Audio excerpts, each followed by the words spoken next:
Welcome, my two viewers.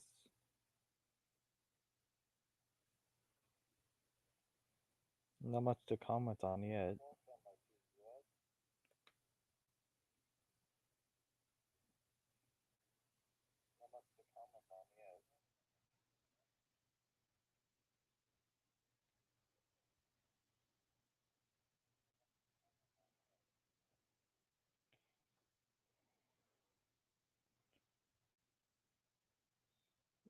What we do have, though, is 1% of voting has been approved and concluded in New Hampshire, and Trump is leading in New Hampshire. Biden has 10 votes, and Trump has 16.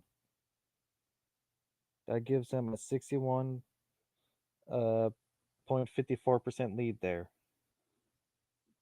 Yes, if Biden wins, the country is screwed. Because it won't be Biden winning, it'll be Harris winning.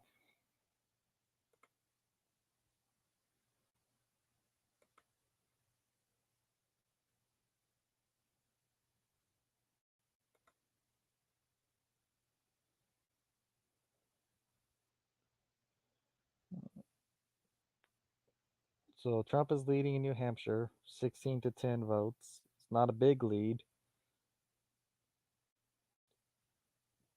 but in others we don't have we don't have the votes all counted yet. In Alaska, they aren't even starting counting. Alabama, they haven't started counting. Arkansas, Arizona, they haven't. There's a lot of states that haven't started counting in yet.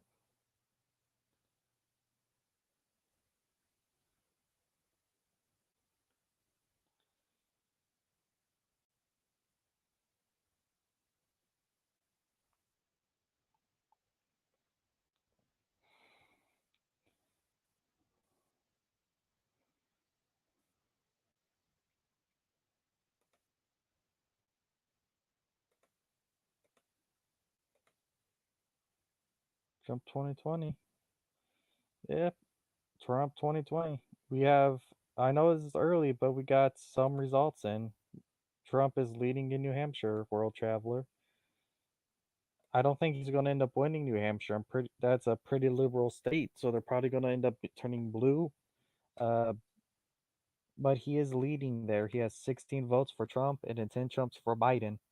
The other states, they haven't started counting yet, so all we have to do is based on projections on polls, which I'm not going off of at all, because we saw how inaccurate that was last time in 2016.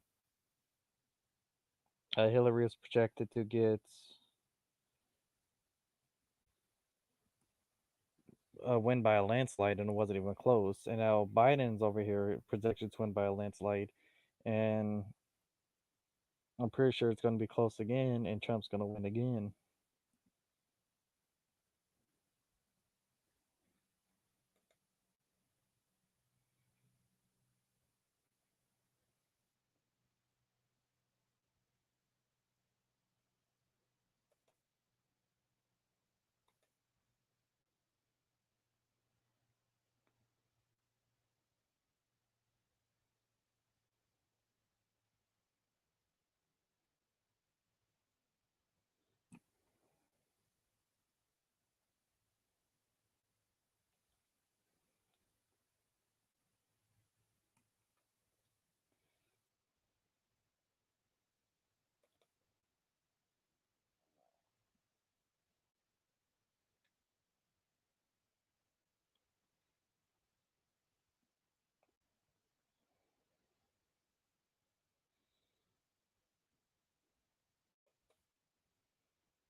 Yes, it's going to be different from what the polls reflect, and I don't know exactly how much, but I know there's going to be some secret vote supporters. Because not everyone's going to be vocal about supporting Trump. Thanks for the subscription, yeah. And not everyone's going to be extremely supportive of Trump publicly. There's no reason not to deny your support for someone like Biden, but there were people getting shot in the street for supporting Trump. There were people being beaten up. There's been people being fired. There's been all these problems when it came to you come out as a Trump supporter and, well, it ends up backfiring and ruining your life. So there's going to be a lot of secret Trump supporters. The exact numbers I do not know. I hope it will be enough to win us this election. I just do know there are secret Trump supporters here, and then Trump should win. Again, he was projected to lose last time. I don't fully trust the polls here. I do. There's some that was pretty obvious, like California's going to vote blue. Yeah, I believe that one. New York's going to vote blue. I believe that. New Hampshire ending up blue. I believe that. But states like they're calling Texas a battleground state. No, that's going to be red. Like if your polls say that Texas is a battleground state that Democrats are going to win, your polls are wrong. I'm sorry. I'm sorry to break it to you.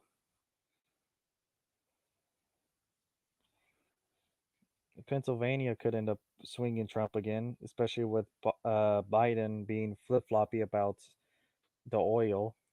Florida could go Trump, but I could see it go Biden. It goes back and forth. Florida's always a battleground state. Louisiana, Oklahoma, Kansas, Trump. Montana's probably Trump.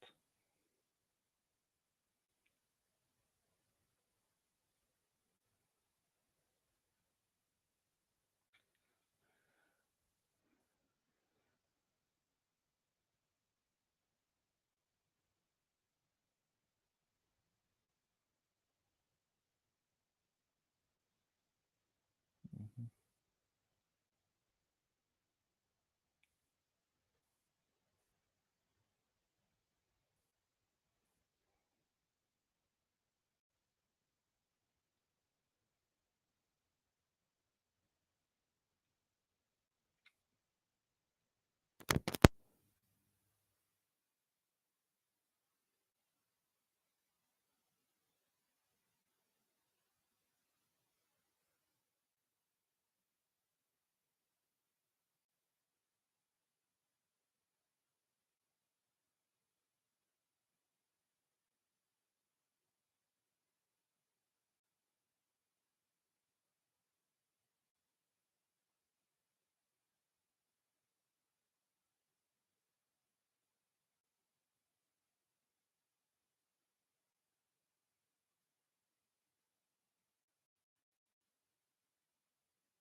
There we go. Now you can hear me. I just unmuted myself. Hello, Gabriel. Welcome back. I am about to do things. We got more info coming up now.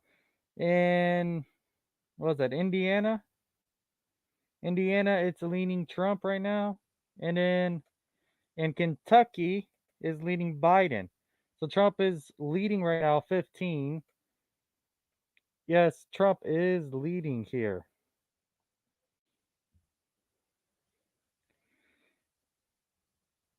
Indiana, Trump is leading by 65%, by quite a bit of votes, actually. Make that more red. Kentucky, Biden barely has a lead. And then we got New Hampshire over here. Still just 16 votes for Trump.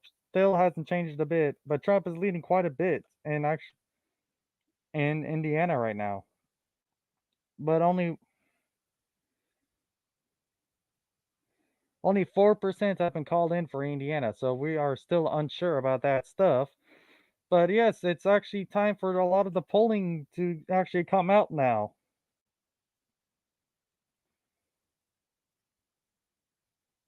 And yes, now I am actually really live for real, everyone.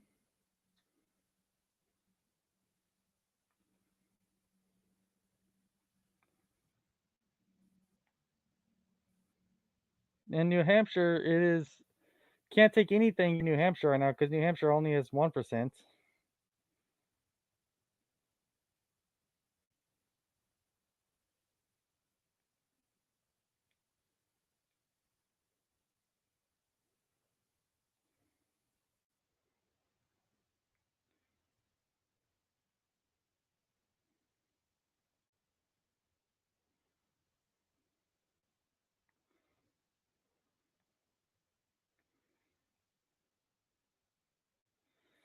Trump is leading the Trump is leading right now. He's got New Hampshire, he's got Indiana, and Biden is leading in Kentucky. New Hampshire only has 1% of voting in, but Trump is leading by 61%.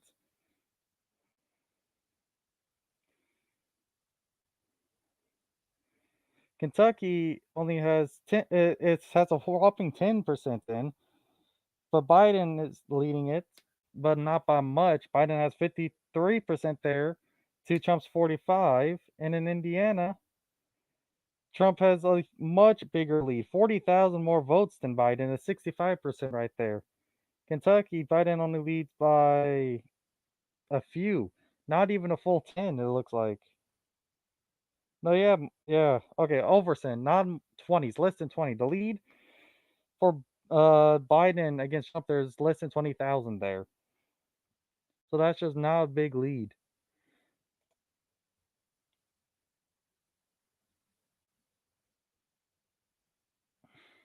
Looks like Indiana looks like it's possibly going to go Trump.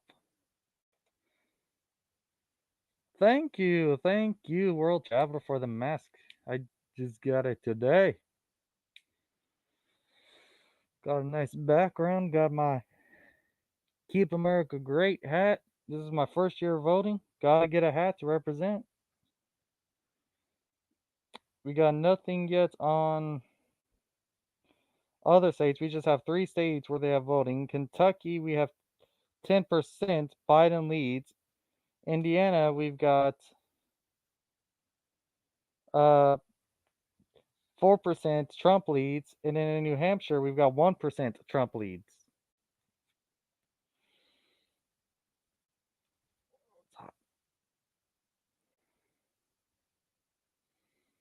Stock market is up. Yeah, I got money in the stock market, so I keep an eye on the stock market all the time.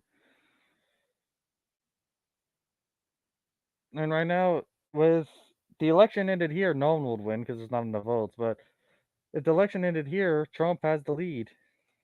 Trump right now, if Indiana and New Hampshire and Kentucky stay where they are, Trump has 15 electoral votes and Biden only has 8.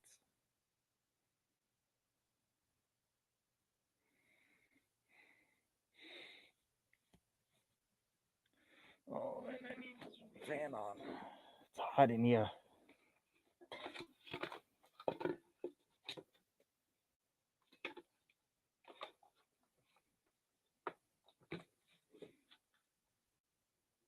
There you go. If Trump wins, that would be great here, but and then it's getting close. Polls are the first pollings and the first voting places are fixing to close. Just a few more minutes, and then they are officially closed, and then the counting will officially begin in most places. Well, counting has already officially begun, but that's whenever the chunk of it will officially begin.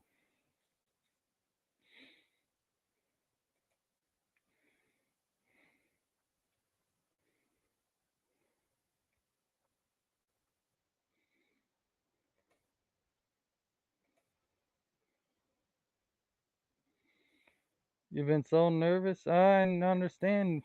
Don't want you don't want a Biden presidency. Y'all can hear me okay, right? With the mask on?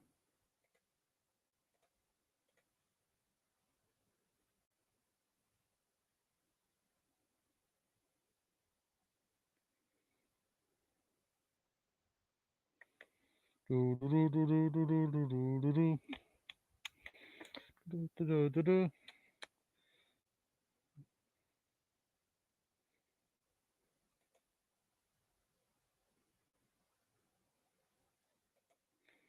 As we can see, only 3 states have any kind of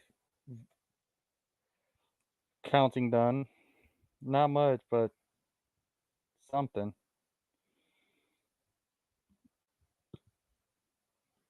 Trump is leading, and he has the biggest lead in most states too. I think Trump has the most votes overall right now. Right now, Trump is leading the popular vote as well, which is should be shocking to most people.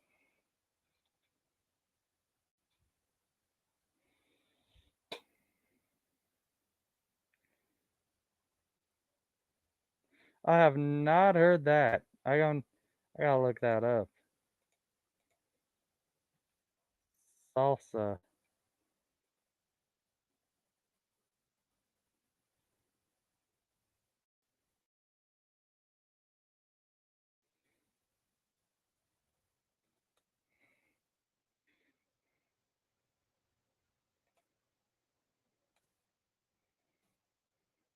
Salsa style Trump.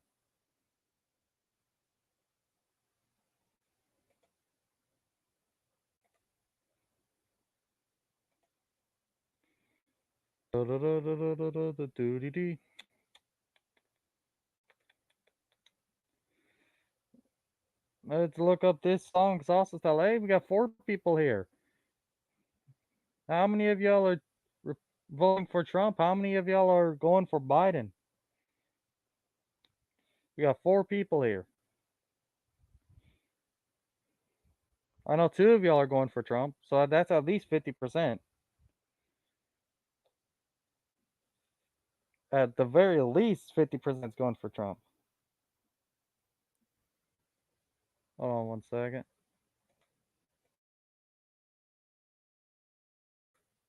Just a few seconds. I'll be back. Got a call coming.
I'm back, and I think I found the song. It's got the.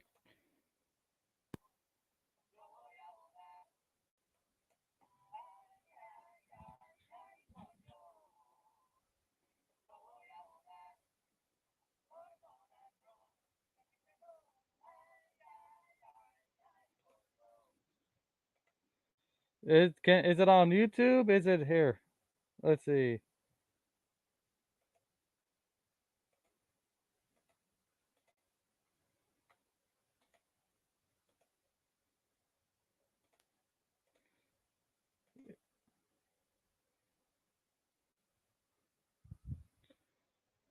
Is it this right here?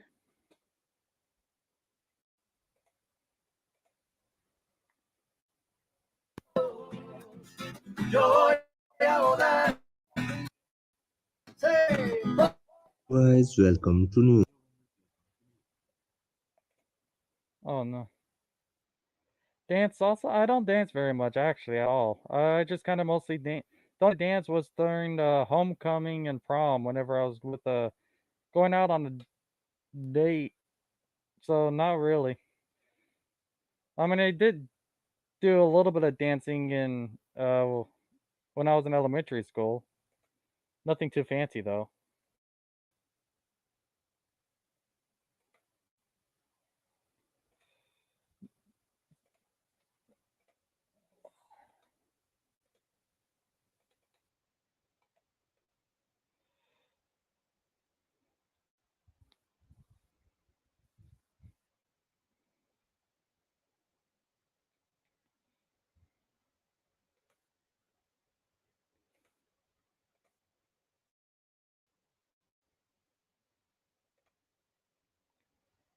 Du-du-du-du-du.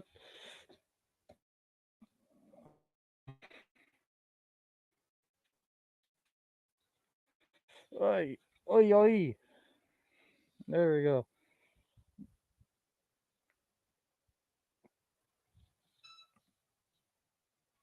Oh, look at that. Hold on.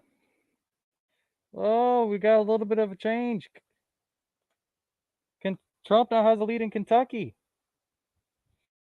Trump now leads in every single state right now. Nope, back to Biden. Hold on. No, it is Trump leads in Kentucky. There we go. Barely. Trump has a 51% lead in Kentucky. In Indiana, he has a 51%. Oh, Indiana. Indiana, it's much closer now. And then in New Hampshire, yeah, it's still the same in New Hampshire.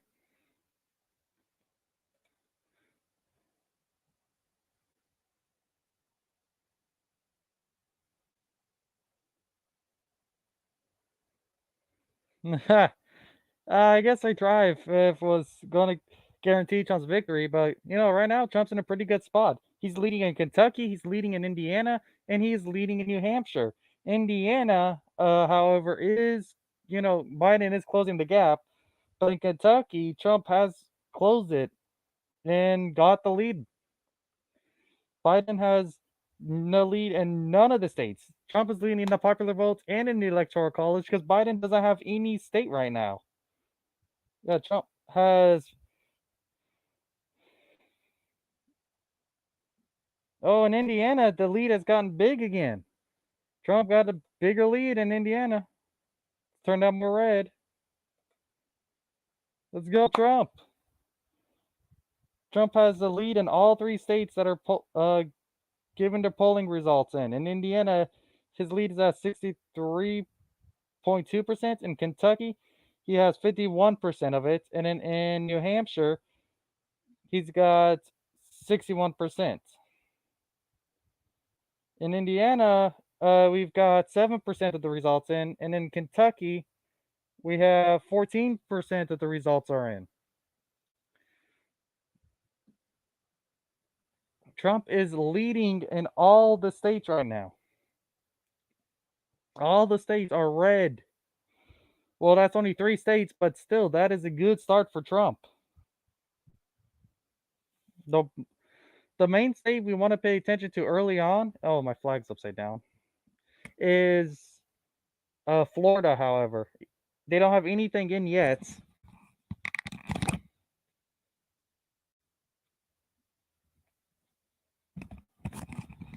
They don't have anything in yet, but Florida is one we want to pay attention to. But right now, Trump is in a good spot. He's got New Hampshire, he's got Indiana, and he's got Kentucky. He's got all three states that are have the results in.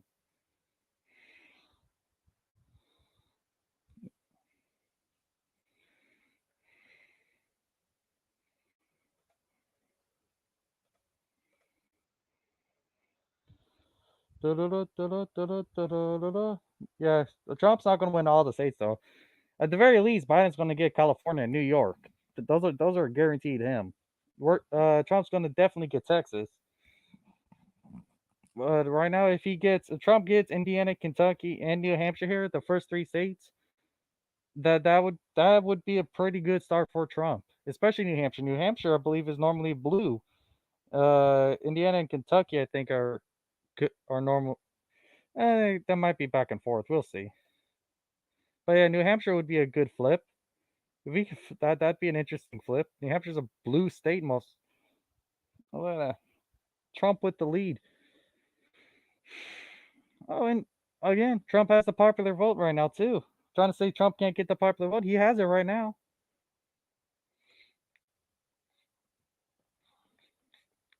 Trump has 20. If we stopped here, if those three states ended, Trump would have 23 electoral college. Biden would have nothing. Trump would have a lead already, and a pretty decent sized lead too.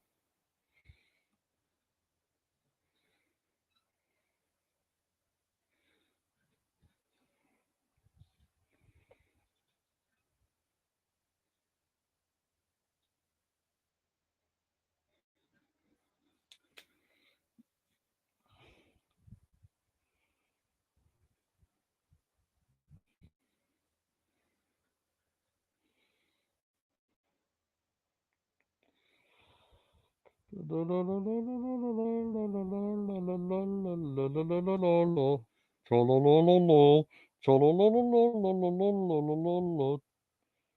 7% in for Indiana, 14% in for Trump. Biden is closing the gap in Kentucky. Yeah, but Trump has a pretty good lead in Indiana. Kentucky and New Hampshire, though, Biden is not close behind. I know Trump has 61% in New Hampshire, but it's still not a huge lead because that's only a 6 vote difference. Not very many people have voted in New Hampshire yet. That's 16 for Trump and 10 for Biden. But the other two states, the fact Trump's leading should be a good sign. Hopefully, is a good sign of things to come.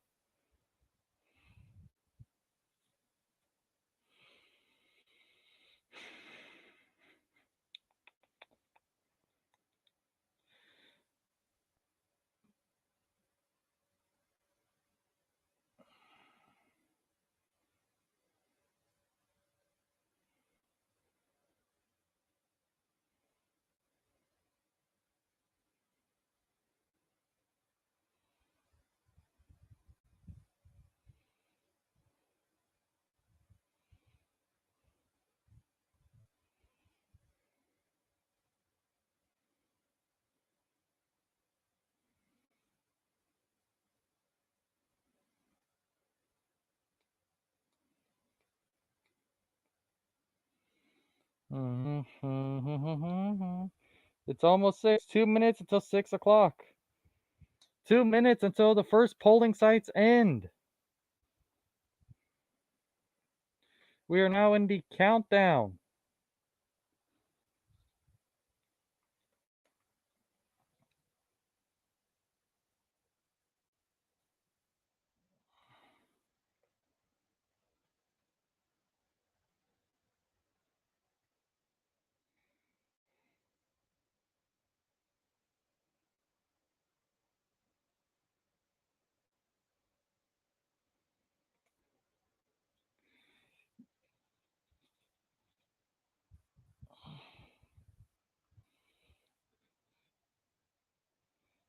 %15 in Kentucky. Trump's lead has increased as well. It went from 51 to 52.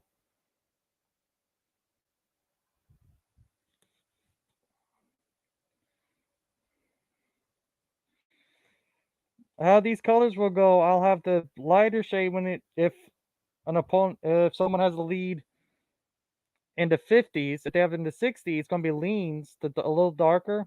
And if it's in the 70s or more, it's gonna be likely. So I guess New Hampshire, since technically it's in the 60s, is gonna be that color. That's gonna be the color palette. The lightest color is gonna be if they lead by 50%. The little darker for if they have a lead that's 60%, and then the next dark up would be 70% or more, and the darkest is after it's called and they have the victory.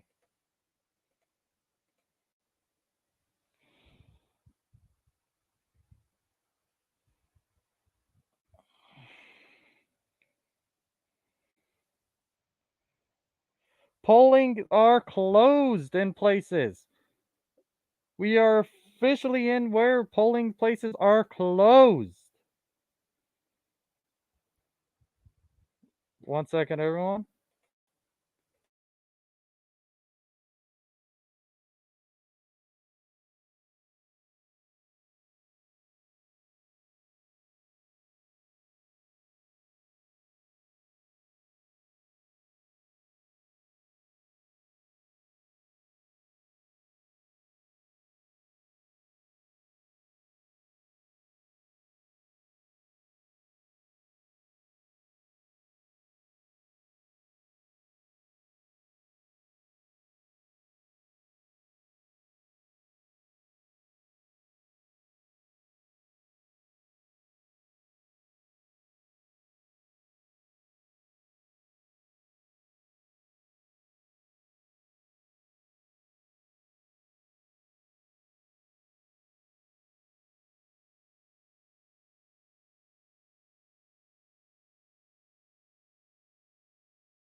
Okay, I am back, everyone. Oh no, my people left. Oh well.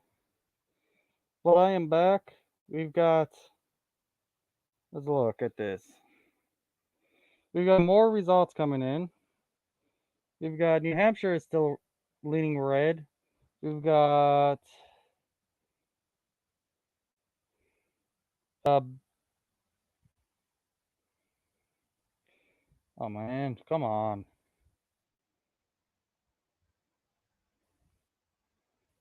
Zoom out.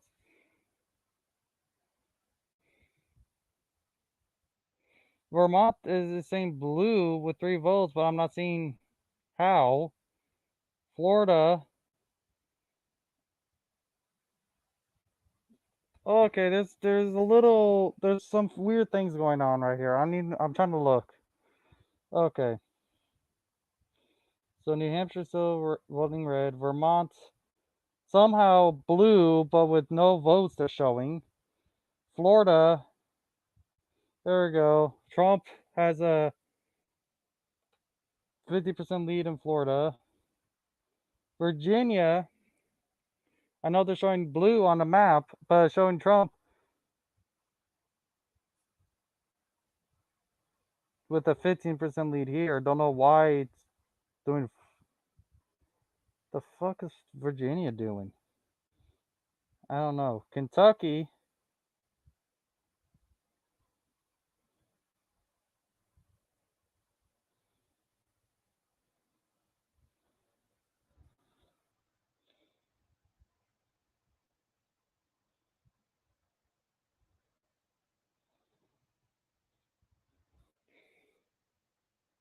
Trump still has a 50% lead. Kentucky. Indiana. 60% lead in Indiana.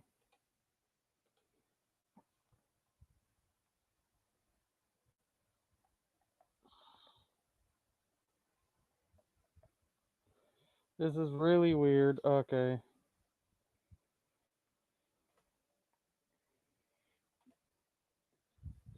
I'm showing 0 votes for fucking what's his face.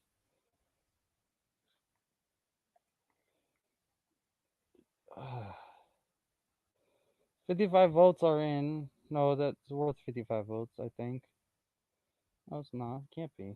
Oh, California's worth 55 votes. Vermont.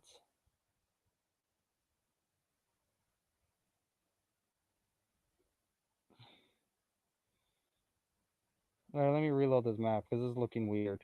This map is looking weird. Let me reload this.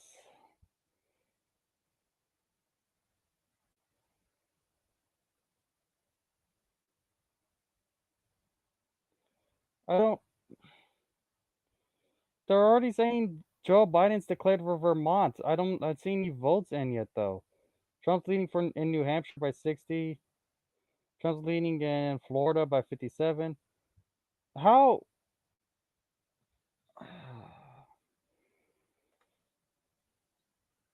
I don't understand this. Trump is leading in Virginia, but they're saying it's already called for Joe Biden. Okay. Oh, whatever. What?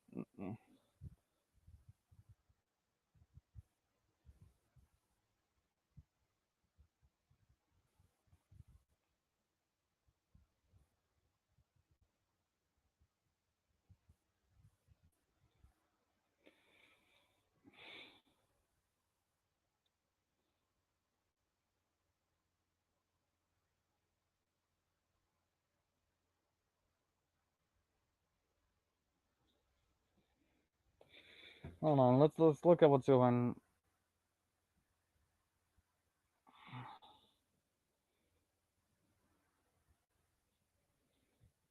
I need to see what's going on because I really am confused.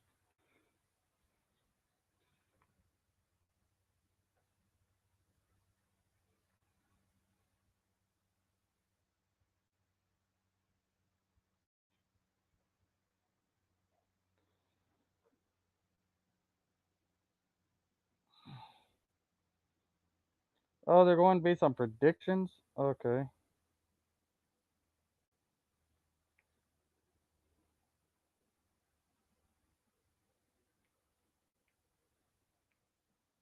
If you say so.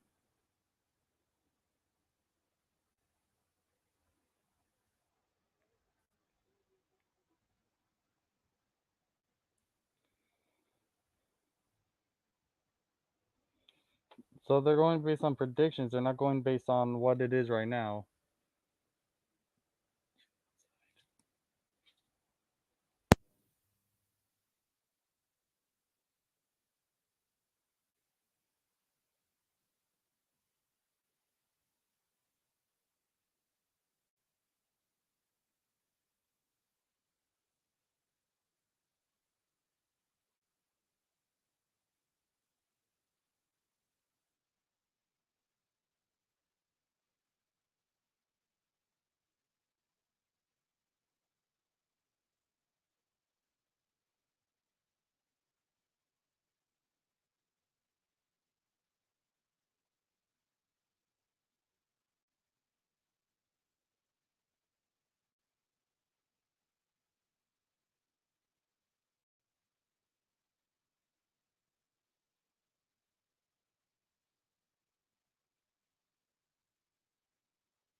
Okay, I think I figured it all out. So we've got Trump has Kentucky. Biden has Vermont and Virginia. Trump is leading in New Hampshire, Indiana, South Carolina, Georgia, and Florida.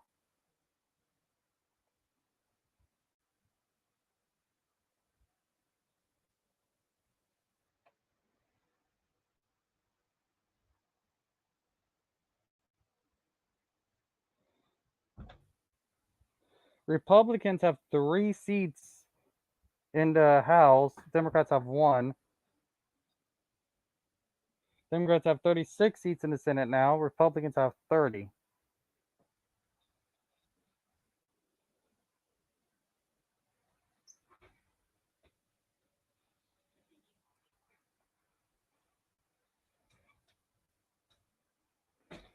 Vermont is called for Biden, even though 0% of the results are in.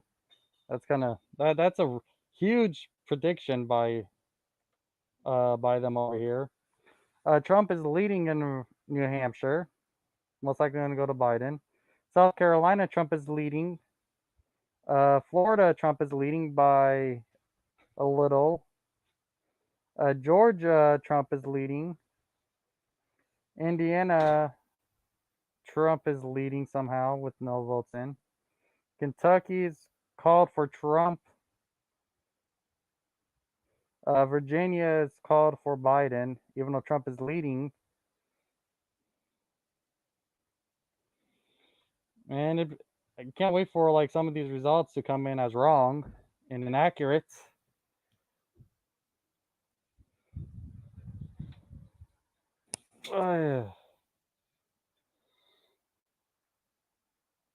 So Georgia, Biden has taken the lead in Georgia.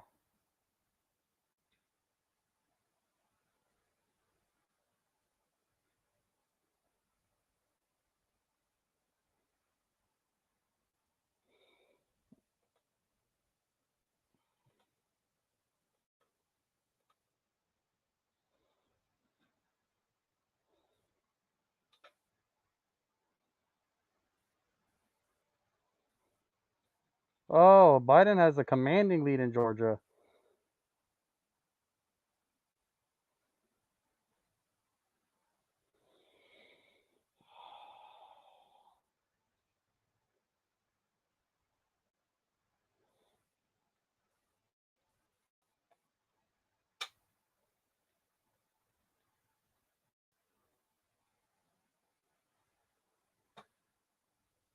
Indiana, Kentucky, Georgia, South Carolina, New Hampshire, and Vermont.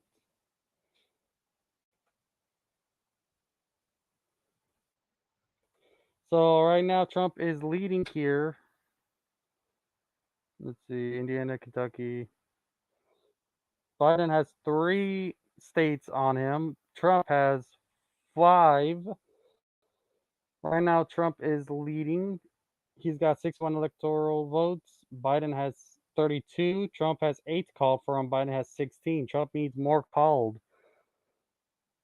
It is not looking good for Trump right now. Actually, it's pretty okay for Trump. Can we look at how many reported in Kentucky? Still nothing more. Vermont still 0%. Oh no! Democrats have taken the lead in Florida.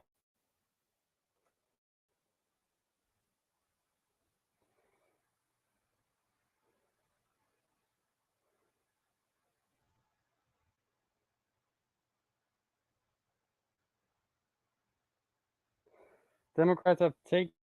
Biden has taken the lead in Florida, and with Florida, he has taken the lead in the electoral votes, despite.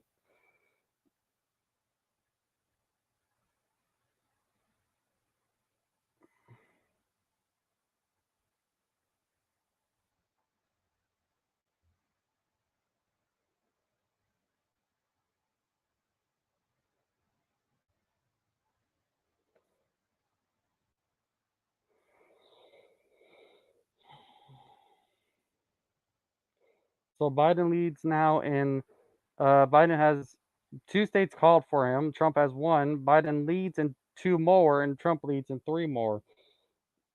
Biden has the lead in called electoral votes and in total projected electoral votes, which is not exactly, again, now Trump is definitely not in the good spots.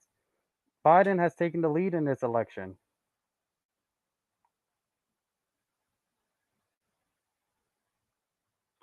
You got to keep an eye on Florida. We need Florida.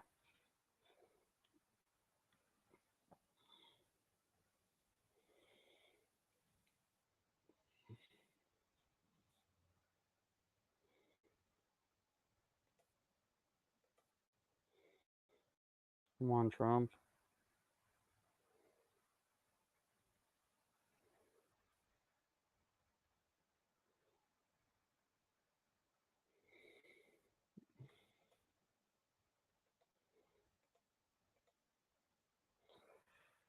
And it's a close battle there in Florida.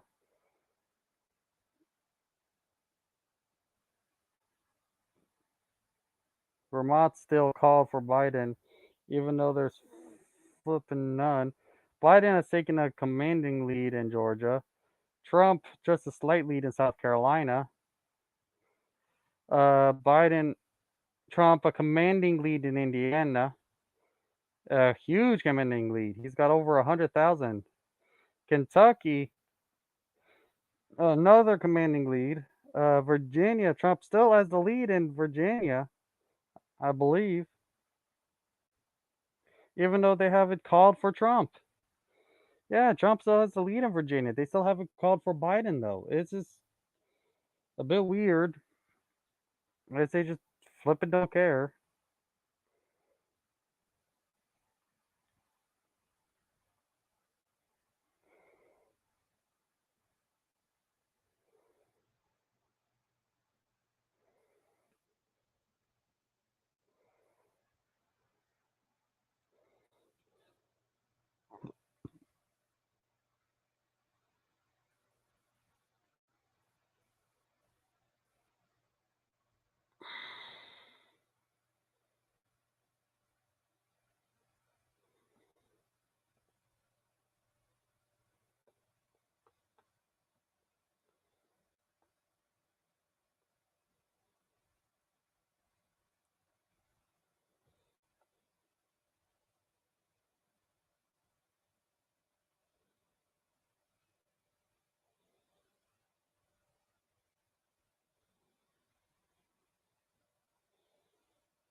Uh, okay, Trump is closing the gap on Joe Biden's lead in Florida. Now it's only uh, a 40. Biden only leads has a 51% lead in Florida now. But Biden still has the lead in Florida. Trump needs Florida. That's the state that we need. That's a battleground state that we need to keep.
Biden leads in projected and called, which is not a good sign.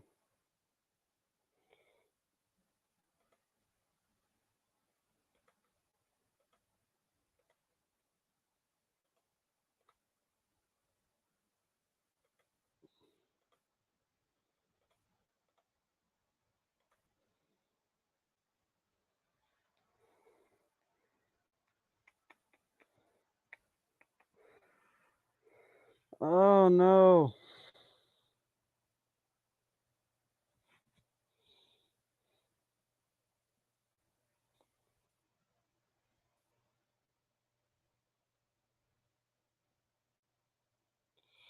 Oh, Florida's not looking too good for Trump. South Carolina's looking really good for Trump. But Florida's not looking too good. Trump's now behind 47%. He's now down to 47% instead of just 48. He's lost. He's losing Florida. Losing Florida is not a good sign for things to come.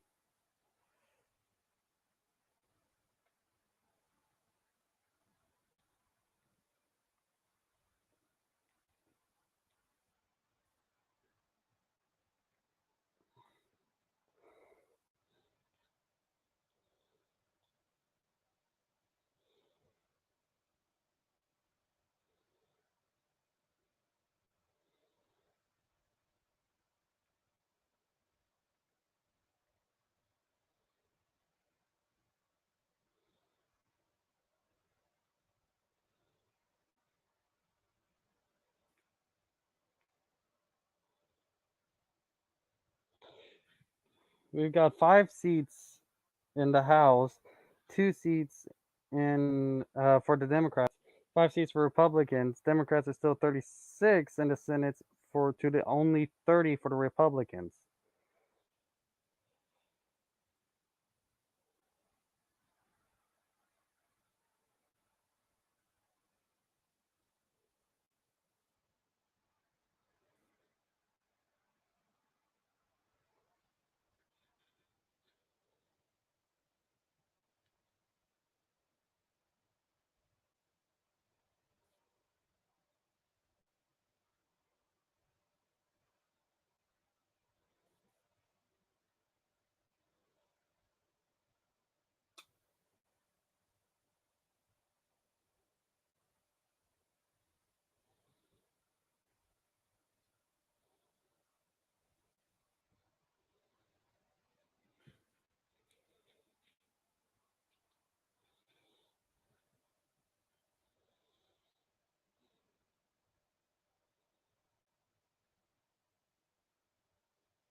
Uh, Biden has the lead.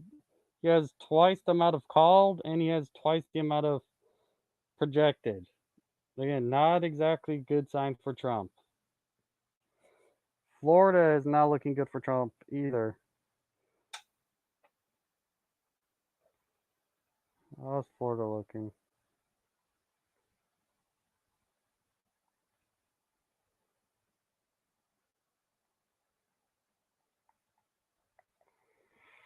Florida, Trump is now is down to 47%.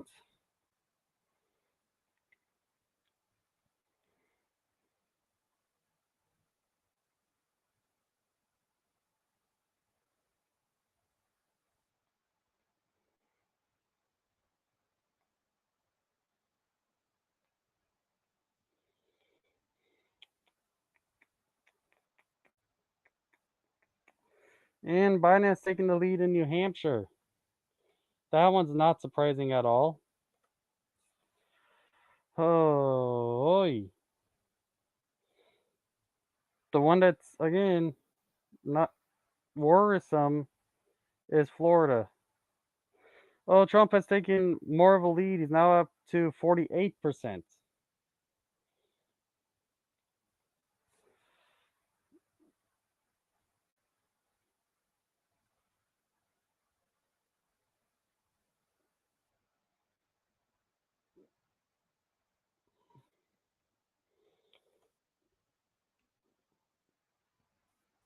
Florida is now up to 48% here.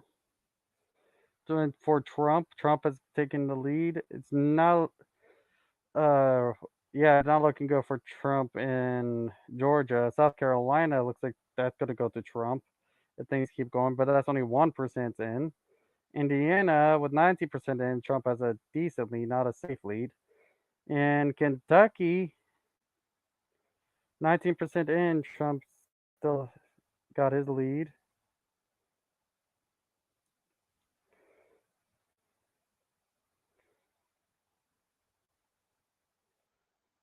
And Virginia, Trump.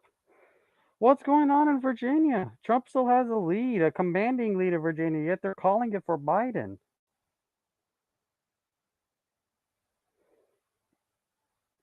Oh, Vermont. Yeah, that's going to Biden. Biden, with 2% and already has a 72% the votes. New Hampshire, with 1% in, has 72% of the votes. Yeah, that's not surprising.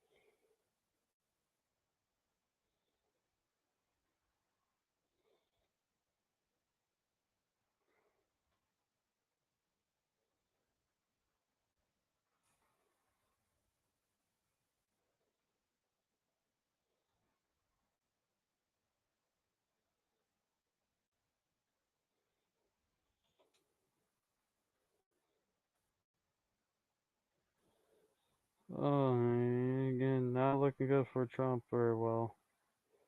Why? Because of Florida. That's the worrisome part. Trump needs Florida. Florida is a good indicator of who's going to win this election, and right now Biden is leading Florida, which is again not a good sign for Trump.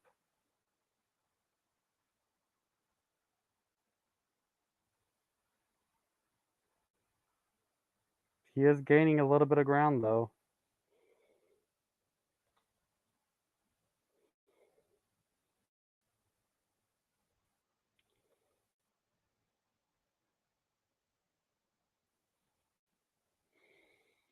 Oh wow. Okay. Let me bring this up a little.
she decides to do something.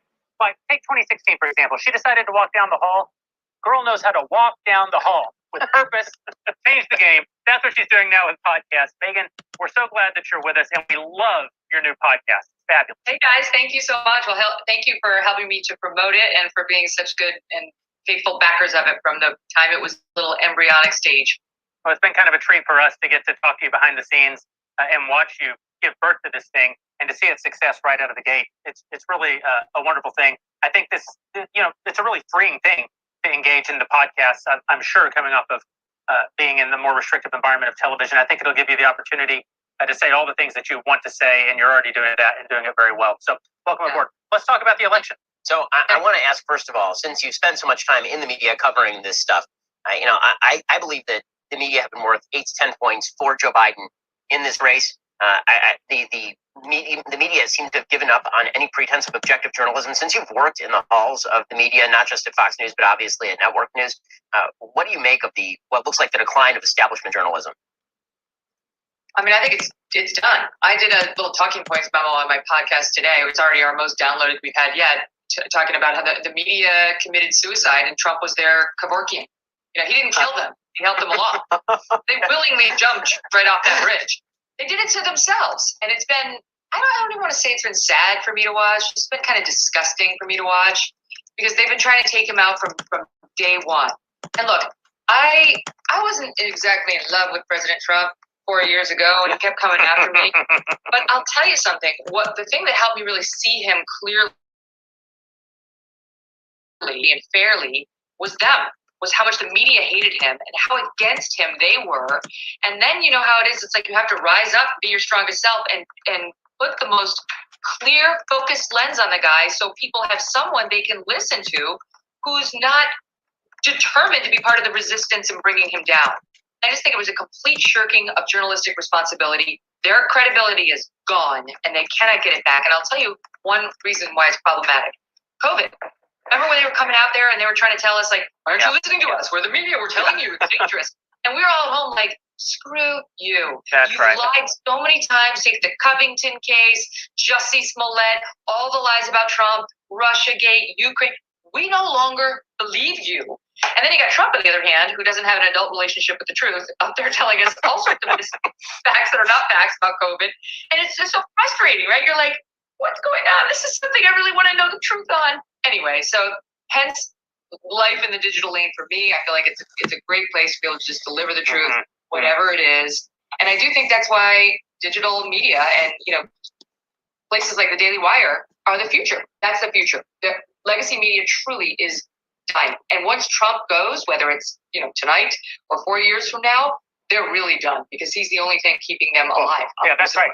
He ironically is actually propping them up right now. I think this about the legacy media. I think about it too, as far as some never Trump Republicans are, not people who were Trump skeptics in 2016, but people who've sort of gone all in. I'm thinking maybe it's the Lincoln Project and others against the president. Is that there is this interesting irony where he's responsible for their ascendancy right now, and I don't think that they will have the same kind of reach that they have today in a post-Trump future. Ben, what do you think? Yeah, I mean, I think that in the future, the media has made clear that it is now no longer in the business of objective journalism. And so they're in the same business we are. And now they're playing in our field.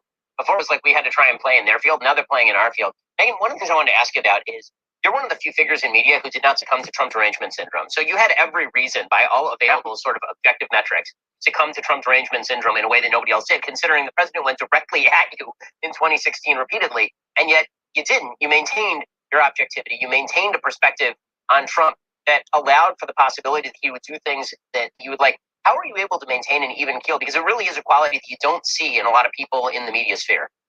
Oh, thank you. Well, you have to take yourself out of it. There were many nights during that 9 months that he was coming after me where we had security and we had people showing up at our house in the middle of the night. It was just, it got a little scary. And every night before I went on the air to report about him, I would remind myself, it isn't about you. It's not about you. It's about the voters and him. I'm on the sidelines. He keeps trying to bring me out onto the field, but I'm supposed to be on the sidelines. That's the area from which I want to report. And it was hard. I'm not going to lie. It was hard. But I did it. And it's one of the reasons why I really resent the fact that no one else is even trying. I know they don't like him. There have been lots of leaders who I haven't liked, but your job is to not make it about you. You don't get to make the Duke lacrosse case about you, Jussie Smollett about you. Any of those cases are not about you. It's not your opportunity as a reporter to prove to the audience how woke and liberal and liberating you are. Megan, I understand this feeling of despair that the legacy media is just completely collapsing. We have no one that we can trust. But is there not also a little bit of hope in there? Is there not a silver lining, which is that I think a lot of us felt for a long time that the legacy media were utterly partisan. They were completely unfair. They were just hiding it a little bit better. And then when Donald Trump walks onto the scene, all of a sudden the mask slips a little and you can suss out the objective journalists. And I would certainly include you in that category. But from the less objective journalists, I don't know, just a name comes to my head, Jim Acosta or other people who have made the story always about them and their own political preference. It's a good point. And we used to in this country, back when we were founded, be all about partisan press. And I think our founding fathers wouldn't have understood the attempt to be, quote, objective. They would have said it's all about, declaring your stripes and then arguing for them in the press. And maybe that's exactly where we're headed. But the thing that bothers me about it is the dishonesty about who they are. Tonight I was channel surfing, and my assistant is here with me because it's a long night, got a lot going on. And I put on MSNBC. I'm going back and forth between Fox and MSNBC, and she's like, MSNBC? She knows I don't like them. I don't watch Rachel Maddow. God, no. But I'd rather watch her than Chris Cuomo. She puts the cards out there. I know what she is. She explains it to me, and she's honest about it. Chris Cuomo and Don Lemon, all those guys, they still want you to believe they're objective journalists. That's right. This is straight news. I'm like, how stupid do you think we are?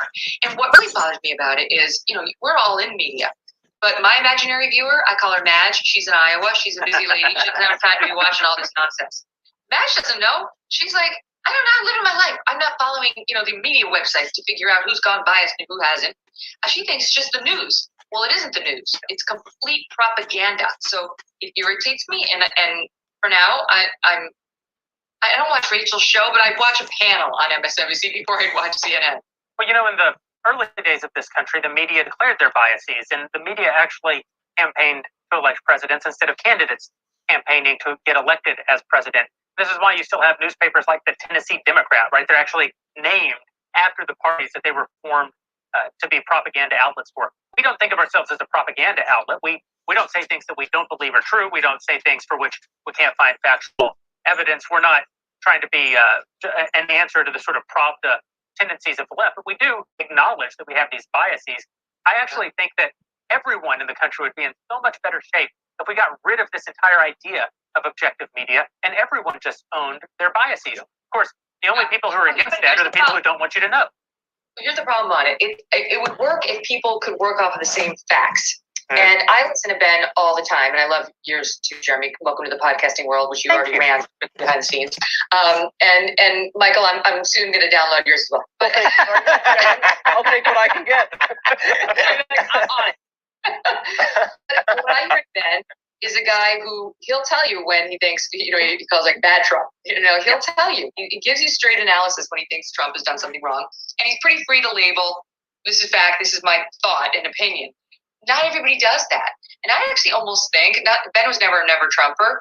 He's a sometimes Trumper. But I actually think some of the most honest analysts of the Trump era have been people who started off like Republicans, who started off not so into Trump, who then watched what the media and the Democrats were doing to him. And they can still see him for what he is, but they don't have the derangement glasses on. And I think that's one of the reasons why you guys are so valuable. I think it's what helps me report fairly on him. But there has to be a set of facts that we're agreeing on, that we're working off of. And that's where I think the legacy media has gone off the deep end. Well, I think you're absolutely right. That's why I'm so grateful that you're now joining us here in New Media. I'm grateful for the opportunities that our dailywire.com audience, and in particular our subscribing members, give us to be able to give that alternative point of view.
Mm.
Ooh. What was a tight race?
Oh my god, what is Norvis? Norvis.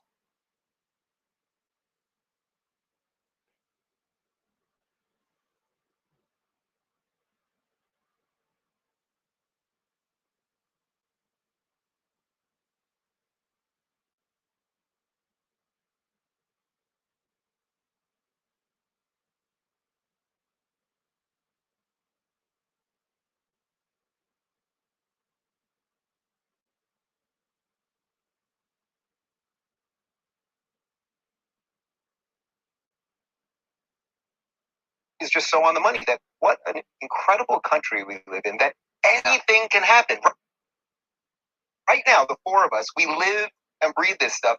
Anything can happen tonight, you know? And well, not only can anything happen, but it also depends on what the media decides to let us find out happen. You know? Almost only one thing was impossible: Mitch McConnell losing his seat. So it has been confirmed that he destroyed Amy McGrath. They poured money into that. That's a hell of a $90 million unbelievable trying to defeat Mitch McConnell, which is the stupidest thing. That's all he monthly has to do is cocaine put his head in his hands into that shell. Just take anything you throw Okay, at it. do not screw with Cocaine Mitch, man. They've Yeah. blown so much money on those races. Also, South Carolina has been called for Trump, which is good news for Lindsey Graham, who supposedly was in a close battle, but it wasn't particularly a close battle. I think it's going to be all right. How about that for analysis? I actually think everything's going to be okay. I think Trump is going to win, but I just think people have just woken up. No matter what happens tonight, enough people. How long are you have staying in woken up. California is really the question. Well, you guys screwed me, and you screwed me good. As a matter of fact, I had Knowles and his lovely wife over for dinner just a few weeks before you announced that you were all leaving. And Knowles and I, after some whiskey and some wine, We make he plans. said, "I will stay with you, Dave. I will stay here." Why would you with you. possibly trust this ass? And then literally it was like 12 minutes later, I see across the Twitter, Ben Shapiro announces Daily Wire is getting the hell out of here. I kid you I not. think the headline was Knowles is sold you up the river, Ruben. We had this great dinner, little bit of Coca-Colas, you know, we were drinking a little bit. We made plans for the future. We're going to take back California. We're going to have, and then it was like the what next happens day. when you have a few drinks. Yeah. And then I go in, Jeremy calls me in. I kid you not, it was like 2 days later. Yeah. He goes, "All right, buddy, we're out of here." I said, "Dave, who? I got it. I'm getting out of Dodge." You know what, truly, guys, well, first off, I've loved having you guys here. It's been nice, and I get to Florida every now and again. So, good. So we will break bread again, and I've been to Nashville once. Well, they will Quite lovely, and I they will bodily, performed at the Ryman Alabama. Theater. It was great. What? you may be enjoying that new house, but they will bodily throw you out of the state. Well, listen, we got guns, we got a ton of ammo, and what an odd Turn on ending the to my TVs movie. and turn How the did this end like this? I'm the one that's staying. I had to get all the guns. You guys are leaving. Yeah, it's pretty fantastic. We know how to prank people. That's our thing. Yeah. So Hey, basically, it starts off like this. Hey, Dave. I mean, you ever hear of classical liberalism? well, what's going to be hilarious is when all of us, the married religious Jewish and Christian conservatives, watch Dave, the gay, formerly liberal guy, being Waco in the middle of that. Yes. Right? That's how that turns out, basically. I always told you, Knowles, I was going to end up the most right wing. I believe it. It was obvious because I've been with these people and they're terrible, horrible people. And I spend a lot of time with them and they're awful. Politically, you're going to be further to the right than any of us. You may become the Pope at some point. I don't know. You know what? Honestly, I will for a while. I mean, this is what we decided, that we will stay here for a while and see if we can fix this freaking thing. You know, what happens? You guys know this. Leftists and progressives break things, and then conservatives fix them. So it's like, look, California, that Reagan guy was once the governor of California. Like, things happen.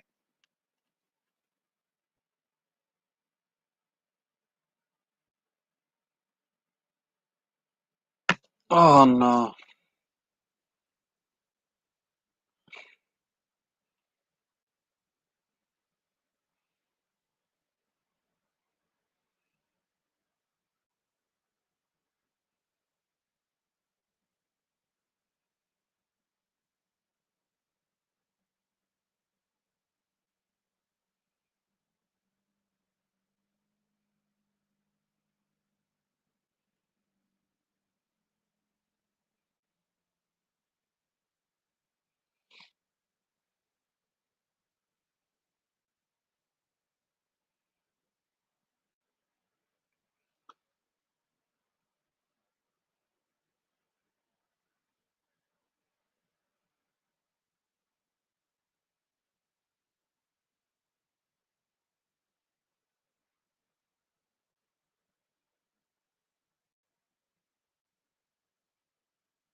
New York, what happened? Dinkins, a lefty progressive, fight for a little bit. And I think people hate Garcetti, this clown here, our mayor. I think people hate Gavin Newsom. And I'm going to see, Rick Brunell's still in California. Larry Elder lives here in LA. It's not that nobody's here. And by the way, as Hollywood crumbles, which it is crumbling, and as Hollywood crumbles, new industries will have to kind of step in and fill that out, and they won't be this crazy leftist monolith. Okay. So there's a chance. So let's tie this to tonight, which is to say there was a 10,000 person Trump rally in Beverly Hills. It was amazing. Unbelievable. It was amazing. Were you there? Yeah.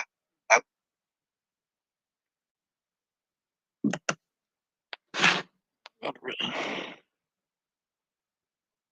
The fuck? What do you mean no internet? I got internet. Stupid boy. Was there. It was unbelievable. What was the spirit of it? What was the attitude like? Was Pure joy. it was very close to, they would say, you know, if we'd be in Amsterdam or something, like, oh, it'd be great if we smoked a joint together. And I would just say, I can't do it because I've seen where the road can lead. I don't know which genes I got, but I'm not going to fool around with what if I got those genes. You know? No. You should That's it. I've said to my wife, if I were ever going to do a drug, it would be ecstasy. It's called ecstasy. Yeah. Listen, I'm not here to. realize it's going to turn into the Joe Rogan podcast. Well, what I've always said is I want to carve a little more libertarianism into the conservative movement. Anyway, let's remove. So you were taking crocodile. Yeah. So let's remove the ecstasy metaphor here. It was pure joy. Yeah. Thousands of people, and it didn't matter if they were black or white or gay or straight or any of that nonsense. But if they were Asian, they were out. No Asians. They were out. No, there were plenty of Asians. It was a serious love fest, and everybody's happy. Everybody's hugging. I found out that Dennis Prager was on his way there, so I texted him. I met him right outside, and we walked in together. And to watch the people, because Dennis is really tall and he's dressed like Dennis Prager. I'm in a t-shirt, so it's a little different. And to watch literally like thousands of people like yelling, like, "God bless you, Dennis. We're going to take this state back." And by the way, Dennis is staying here, so like. It was just pure joy. It's the 180 reverse. Well, we'll see about that. Yeah. Well, what do you know? Oh, I still have to. I mean, we were there. There's not going to be We were enough there. whiskey. We were there for that There's not yap gonna be event. enough whiskey. It was you, me, Corolla, and Prager. And I've got Adam on the ropes. I mean, I think I can get Adam to move. I think I'm like. He's got all those fancy cars. It's very expensive to move those across. That's true. You need like a They are couple trucks. mobile. They're made of car. So they are mobile. And They're made of car. True. and I laid the best argument on Dennis that he has ever heard, which was, Dennis Prager, you are committing an act of immorality by spending your taxpayer dollars in a state that is hopelessly blue and is using them to reinforce all the values you hate. Mhm. You can see Dennis got a little shook. Mm-hmm. For just Alan a second. Estrin actually told me this week. He said, I have to say this. He has an acai bowl and he has There's his Starbucks. his Apple Watch. Dennis is taking to heart what Ben said to him about the morality of staying in California. I know where Dennis lives. Right where Dennis lives. That's where I went. Right to the morality point. He was done. He was MFers done. take Prager from him. This is not. I'm Hey, going to show up. Consider Tennessee. Right back. Is it? I mean, Yes. obviously, the Yes. president isn't going to win California. We have a lot. No, but that's how you start the reset. That's right. Yes. So I used to run an organization called Friends of Abe. It was about 2,500 Hollywood professionals who were conservative, and we'd bring 20 to 40 of them into these new member lunches, and people would whisper at a private table in a private room. Yeah. Grown men would weep, and I don't mean one or two. I mean numerous times over the decade that we were in operation. He would say, obviously, my agent, if they knew I was here. One guy said, if my wife knew I was here. Yeah, My wife does not know my most deeply held beliefs. What the rally in Beverly Hills said to me, what your experience at the polling place last week said to me, what the caravan of trucks and vehicles that went down Ventura Boulevard 3 times now has said to me is that conservatives are not in a mood to hide from the left anymore. Yeah. I think we have finally realized they've got our number. They are going to dox us. They are going to destroy us. The only way you can defend yourself is to take absolute ownership of who you are and stand up. And by the way, who do we have to thank for that? It's Donald Trump, because he mapped out a way to win. Because who do the Democrats love now? They love the idea of John McCain, who's not even on this earth anymore. They love Mitt Romney, who's just a sellout. They love Bill Kristol, of course, but they love George W. Bush now. They love Republicans that are either retired and gone or dead. And it's like, Trump's like, well, I'm here and I'm alive and I'm going to fight for these things. It doesn't make him perfect, but he's the one that allowed that. So when you go to this thing in Beverly Hills, I mean, the heart of it, not just Beverly Hills, Rodeo Drive, which was destroyed by Black Lives Matter and Antifa a couple months ago and is all boarded up now. Somehow, hundreds and thousands of Trump supporters can walk through Rodeo Drive. Jeremy, you're not going to believe this. Perfect. Nobody busted into give me a fancy store. Prada. Come on, Knowles. Nobody busted into Prada, Gucci. I always go for. Come on. Then Yeah. why are people boarding up, Dave Rubin, if conservatives aren't going to burn everything You down? mean it isn't going to be white Christian militias parading through Beverly Hills, destroying like the reference goals? Yeah, destroying. No robotic. Okay, how was that? That was You know, well, They didn't know now was coming. They boarded up a gay store. well, I don't want to tempt you overly, but you know who they just called for Donald Trump with only 1% of the vote reporting, and yet they called the state the great state of Tennessee. This is, oh, Wow. see what you're doing there? By the way, Well, here it is. Tennessee. Look how red. Look how that is very beautiful. That's a red. beautiful color, isn't it? Beautiful color of red.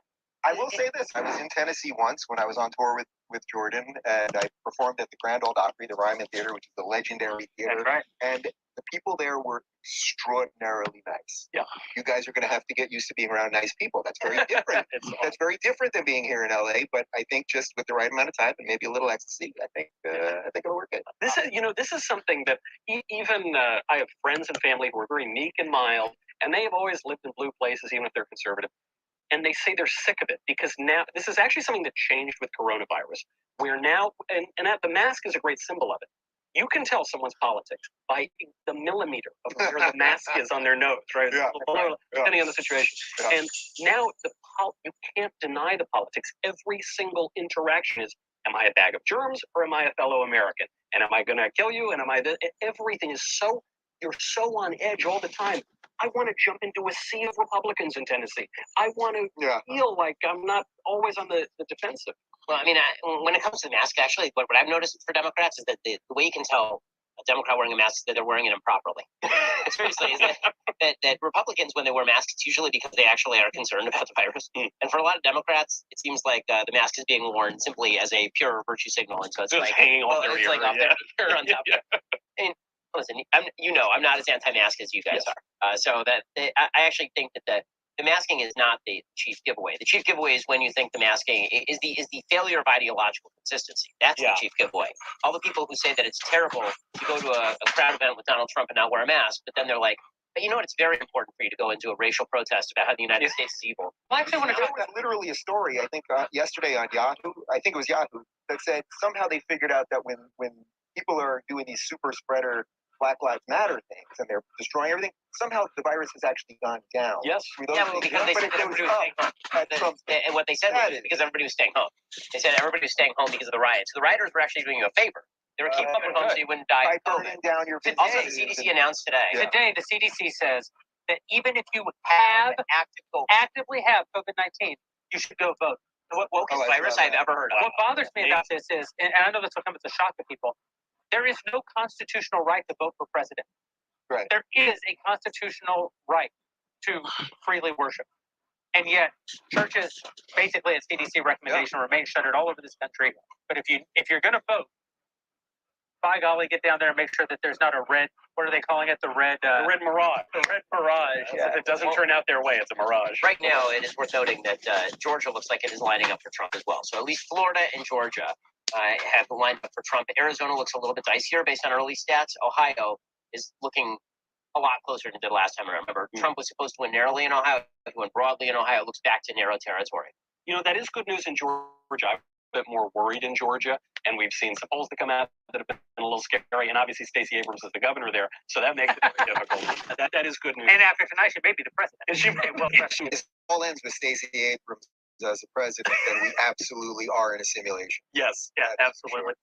Dave, I want to go check in with our war room. Do you mind sticking around for one more second? I'm here. I have whiskey, and I think I'm attached to the chair. So You have to. You have no choice. Oh wait, and I'll put these on while we're. Those for your analysis. Yes, yes. Alicia in the Daily Wire war room. Yes, I am here, and I have our very own Cabot Phillips. As you guys mentioned, of course, President Trump just won Tennessee. We have updated our map here. So how is it looking? What's going on? The guys just referenced Georgia as well. Can you break down some of the data from that state? So the two main states we're looking at right now where we have enough data to really start to get a feel for how the states are shaping out.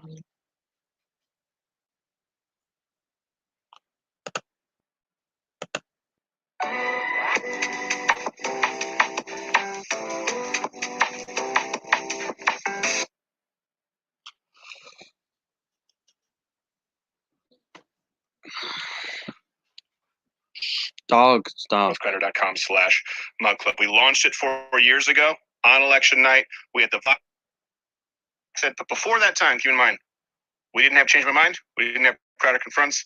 We didn't have The Daily Show. We didn't have Good Morning Mug Club. We didn't have Audio Wade. We didn't have Quarter Black Garrett doing what he does. We didn't have Half Eight and Bill doing what he does. We didn't have Tokenawan. Gerald was still kind of around.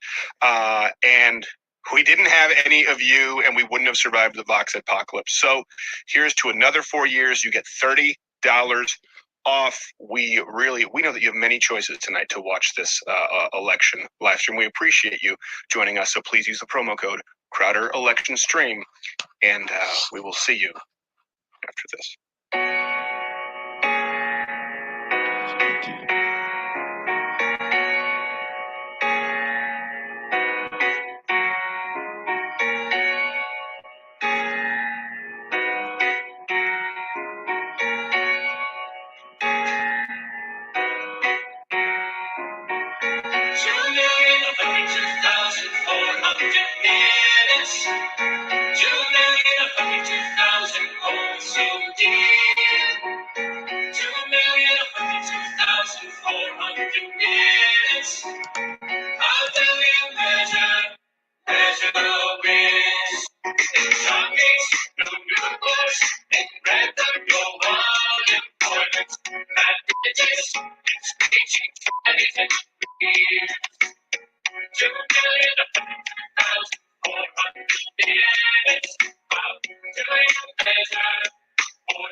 It's election night, everybody. This one's for all the marbles, which Joe Biden lost. Let me make sure. For some reason, I'm hearing myself really low, but I think we're good. We have so many people in studio with us today. We have my half-aged lawyer, Bill Richmond. How are you? Yo. How are you, Gerald A? I'm mad I have to share a screen with him. We're going to be shooting, actually, Gerald Morgan later on tonight in this broadcast because we have a new sponsor, Spartan Armor, to test the bulletproof vest. We'll be shooting Gerald. That's not a joke. They were shooting Gerald in a Spartan Armor bulletproof vest. I just want to make sure legally it's fine. It's fine. No, this is not. It's absolutely fine. It doesn't matter if he was inebriated when he signed it. Quarter Black Garrett is here. How are you? What's up? Audio Wade. I don't like it, but hopefully you'll take some of those votes from Wayne County. That's what I'm hoping for. Audio Wade is here. Tokenawan is here. Reg the Bandit is here, unmasked for the first time. I'm not a fan of it. How are you? I'm sorry. I did too much dragon energy. You know, the mask would only hold me back. I thought that was an energy drink that was being sold by half Asian Bills people. Delicious. It is. Good pitch. It could be a good pitch. Boiled bets. I used to buy Red Bull when it was the old Chinese. It was only came from China. It was like in the brown glass bottle from Thailand. Yeah, Really? exactly. And that was not the same as Red Bull. Let's bring up really quickly CNN and make sure that it never leaves the screen. Quarter Black Garrett. I know I mentioned that earlier. Make sure it never leaves the screen. Oh wait, right now we need to do my my streaming first. Okay. We're going to bring up CNN, NBC, everything tonight. We're going to be calling states. We have guests. Who do we have as guests? We have Jorge Masvidal. Boom. We have the Daily Wire, Ben Shapiro, Anthony Cumia, Dave Blando. We have Alex Jones. We have the Hodge twins. We possibly have Donald Trump Jr., depending on the victory party, where he is. We'll be shooting someone in a bulletproof vest. Even Brendan will be attacked by an attack dog when Wisconsin gets called tonight. I'm calling all of the states. We want to be watching this with you tonight. And of course, a giant bottle of domesticated fowl. Because I was told that I can't actually name the sponsor. Right. So I don't want to give a free before the non-sponsor. Before we move on, I want to get everyone's predictions, but let me tell you something here. First off, win, lose, or draw, okay? We need to be praying for this country, praying for the president, the former vice president, because, oh my God, if Joe Biden for some reason wins, we better pray that you've been praying for that guy. That guy needs it. Have anyone actually tried to watch a full Joe Biden rally? It hurts. It's difficult. It's not really even something that can be done. You can't watch it. It's not something you can do. You cannot. It is. You're sitting there, and the Norton's really good, and I like the Pittsburgh Steelers, and they signed the ball. You know, my jacket. Most people don't watch Joe Biden rallies by himself. No. Again, the promo code is Crowder Election Stream. That's the hashtag. And we will be likely first in calling a lot of states, certainly as fast as anywhere else, because we do the job that the news will not do. Before we move into everything else we have tonight, I wanted to go through something here because a lot of people thought, oh, this is bad. Biden's going to win. I even got a message from a couple of friends yesterday, which, by the way, on Election Day, of course, I have other things to do. Again, that's just like, hey, election's coming up, and I thought of you. It's like, oh, thanks for texting me for the first time in 6 years. The busiest day of the year. I've got stuff to do. Before we do this, I did want to start today in tonight's broadcast in the Pledge of Allegiance. I know it may not necessarily be cool. We're going to use that flag behind Red Bandit because it's the best one. Right. Let's go. Stand. And a 3, a 2. Oh, people looking at my junk. Okay, maybe we go to a long shot here. I pledge allegiance to the flag of the United States of America and to the republic for which it stands, one nation, under God, indivisible, with liberty and justice for all. You know the thing? Yeah. Okay. The thing. Under God is still in there. Please be with our country. Okay. I want to tell you why I think that Donald Trump can win tonight, and why I think that you can put the lighting back to normal there, Quarter Black Garrett. Don't want to. I wanted to blind you. Yeah, let's stop that. Go for that. Dang it. You guys, all of you have to bet. Do you think Donald Trump wins before we go into our maps? Yes. You do? Mm-hmm. Reg, on the band? Yes. Sorry, what? He's too deep. He's monitoring all the results. He's monitoring. I do think Donald Trump wins, but I'm not one of these sort of right winger, just Trump cheerleaders. Let me explain to you my case here, okay? It is amazing to me, and we'll go to CNN in a second, how they are all ignoring early voting that we already have. They're going by polls, which it's tough to gauge the accuracy, right? Yeah. Mm-hmm. And based on, I told Audio Wade this, I told Reg the Bandit this, who couldn't be bothered to even listen to me right now. But I told him this, and I told McBrody this, and everyone who thought that Biden was going to win, after I made this case, they said, okay, I feel a little bit better about it. Okay, please. I haven't heard using some actual data. Okay, so let's bring up my screen here for the first time. We usually don't use my screen. This is the map just from 270 to win. This is the way they said it. They finally gave Texas to Trump recently, but up until yesterday, this is the map that they actually have. Okay, so let me tell you why I think Donald Trump can win. And one other important thing, people act as though Donald Trump needs to run the whole board. They act as though Donald Trump needs to have this inside straight in the Midwest. I will tell you this, if Donald Trump just maintains in the states where he had strong leads last go around, none of the states in the Midwest, but states like Georgia, North Carolina, Florida, Ohio, and Arizona, guess what? He only needs one from the Midwest.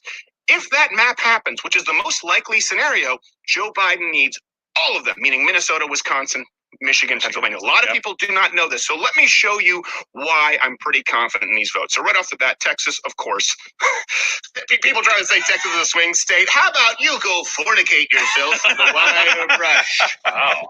All right. Brutal. Now, I feel really confident in Florida and Ohio that these are not swing states at all. If you look at the polling, and of course, Florida, many places are basically already calling it for. This is before, just now. Yeah, but if you look at the numbers, the numbers used on CNN, the name words used in CNN were ugly numbers from Miami-Dade. Yeah, exactly. Really? Miami-Dade? Because that's kind of what you got in Florida, Biden. So Ohio and Florida, not really swing states. Now, let me explain to you a couple of reasons why here. This is important in looking at the early voting. This shows you from Vox, so I'm not using a conservative source. This isn't coming from Alex Jones. He'll be on the show later. I appreciate his input, but he's not my source on the Electoral College. Of course. Of the early voting, at this point, Vox had 63,000. 63 million. Sorry, you're correct. You are correct, sir. By the way, correction. I said Charlottesville, North Carolina in that last video, and I wanted to stab myself in the face. I know it's Virginia. There's Charlotte, North Carolina, and there's Asheville in Carolina, and I mixed it up. Apologies. There you go. You fact checked me. I fact checked myself. I swallowed some turpentine. Turns out you have to swallow a lot of, not turpentine, strychnine to end yourself. Oh my gosh. Turns out it takes more. You just get the runs if you don't. I just forgot who I was for a little bit, but I don't have any more. I don't have any more tapeworms. So that's a positive. This was 63 million, 35. We're mailing 35 million in person. Yeah. Okay, for the early voting. Now, let me ask you this before we move on. It has been widely sort of touted by every expert from the left and the right that we can expect a massive surge today for Trump voters. Yeah. Right, compared to early voting. Yeah. Let me ask you this anecdotally. Anyone know any Republicans out there, conservatives, who mailed in their ballot, short of people who were actually traveling for business? I don't. I know plenty of liberals who are like, because if I don't, I might. Which, by the way, I'm actually sick today. I don't know if you can tell. I have my sinus in my throat, maybe a sinus, but I don't actually have the COVID. Oh, that's good. Are you sure? Yeah, I was tested. I was hoping for it so we can get it over. I was hoping I would have COVID so I'd get over it faster. Right. Well, there you go. Turns out it's an actual flu.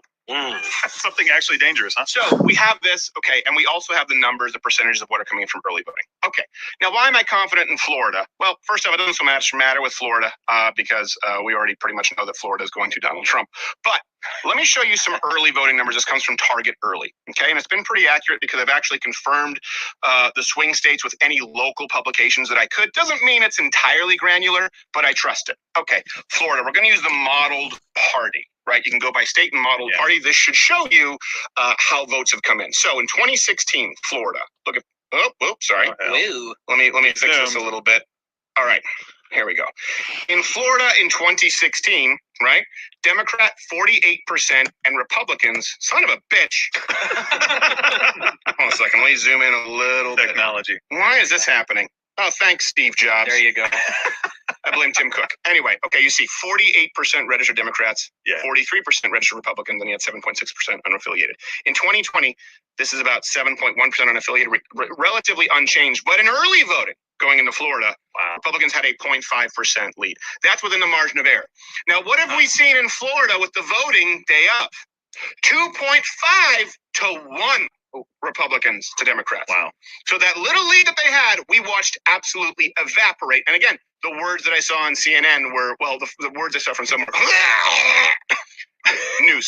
But I also saw people saying that it was going to be ugly. Really, you guys can wake up here. It's fun. It's going to be a fun election. I thought it was funny. Crying out loud. Joe acting like you're Bill, if you act like you're in a deposition, I'm going to grab a screwdriver and pour this down your throat. I'm ready. We love that. So right there with Florida, you can look at this and you can That's go, huge. okay. On average, Democrats were saying they needed anywhere from an 8 to 15 point lead in early voting to make sure that they make up for the actual. What is going on there, Quarter Black Garrett? Stop distracting Don't worry me. about it. Do you see this going? You see what's going on? I do. Wade? I do. I'm trying to give my case here as to why you don't need to swallow a knife. Doesn't mean that Donald Trump is going to win, but I'm amazed that no one is talking about this. Yeah. If you ask me, I think he's gonna fucking win. Let me tell you why. Florida, boom, confident. Let's fill that shit in. Florida, filled in. Ohio, I filled in. I feel really confident about Ohio. And listen, if I go to early voting in Ohio, it's not even close. It's actually kind of surprising. It should be demoralizing. I don't even know why they consider it a swing state. You look at Ohio, 47% Democrat, 39% Republican in 2016. But Donald Trump won Ohio by what, 8 points in 2016? So that should also tell you that at least 10, 15, 20% of Democrats and unaffiliated went for Trump because Trump won Ohio with only 39 to 47% of Republican vote. In this go around, Republicans already had 6%. Do you think they're more likely to increase that gap in same day voting or less likely? Again, these are statistics. I'm getting granular. Let's use the logic here. One party told everyone, oh my God, virus, you need to vote by mail. Yeah. And one party told everyone, hey, if you want your vote to count, vote in person. It's very clear that Republicans are going to be voting in person more, and we're seeing that across the country right now. No one denies it. So when you have a lead of 6 points, which really could be a lead of 15 points, again, because Donald Trump won Ohio when it was still a spread for Democrats. Yeah. That's not even close. Now, let's go to Georgia. So I'm confident in this map right now, okay? Oh, and Iowa. So are we seeing this as what you're seeing from the granular data? Is that stuff where we're having a silent, the silent or the shy Trump voter, as Trafalgar would put it, or are we seeing just a lot of folks who said on the polls, hey, or they're out there protesting and saying, I'm definitely going to make a change, I'm going to vote for Biden, and then they're just not showing up? You know what I think is really peculiar? Oh, perfect example that you asked that. Here, Iowa. Let's go to my map really quickly. Iowa, Go screw yourself. Of course, Iowa's going. That was a perfect example. They had Biden ahead in Iowa, even by 4, by 2, by 1. I think the most I ever saw was Trump +2. Des Moines Register is the gold standard of polls. Here's why. It's different from other state polls. They get it right because Des Moines Register is a paper, which, by the way, endorsed Biden. They also have a caucus in Iowa. They have a pretty solid ground game, political foundation in Iowa. They called it, I think, last year. Reg, you can tell me if I'm right or wrong. I think they called it +7 for Trump or +8. He won it by 9 points. Iowa from Des Moines Register, the most recent, most accurate poll has Donald Trump +7. But they have it as a swing state and 270 to win. Well, they have to keep it. And something else, we've seen this. We saw it last go. We see it this election. How do you have Biden 10, 12, 14 points ahead last week and then going up to election day, statistical tie? Well, are we supposed to believe in 1 week 14% of Americans said, oh, I was wrong about that demented old circus monkey who sniffs kids all this time. I mean, boy, would I have been red in the face. You got to look at the qualitative analysis, though. If you've ever been to Iowa, there's some of the nicest people. They tend to be the most generous and donate large amounts to mental health services. It's no surprise that they wouldn't support the lead brand for mental health services that is Joe Biden. I mean, he's bringing so much. No, he's a commercial for more mental health services. I know. It's really great. It's really great how his family, shoves their fist up his ass and makes. Okay, all right. Well, so I have to tell you, the reason I was distracted is because right as you were giving us this intro, Decision Desk HQ called Florida for Trump. So I was thinking, think about this for a second. That's called early. That means a dominating win. And I haven't even gotten to that part. If Florida and Ohio are dominating wins and you see Georgia, North Carolina go Trump, and any Midwestern state leading Trump, you can call it.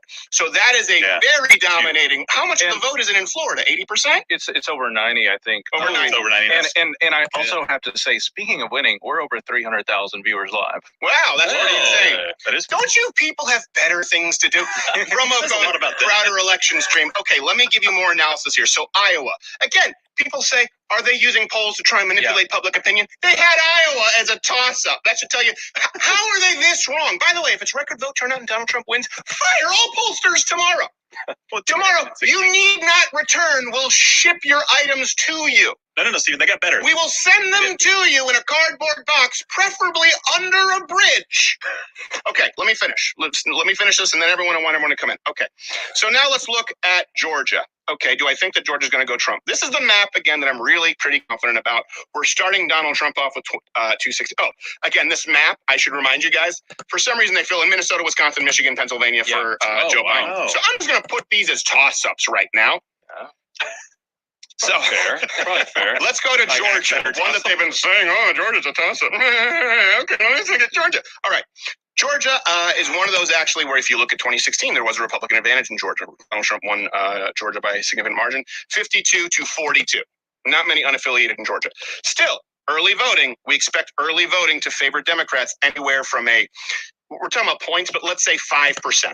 let's say 5% minimum is what you can expect to be chipped away on same-day election, and especially from what we're seeing in Florida. It's still already a 7-point lead for Republicans in early voting in Georgia. Now, keep in mind, in Georgia, too, that is with 93% of the vote from 2016 already counted.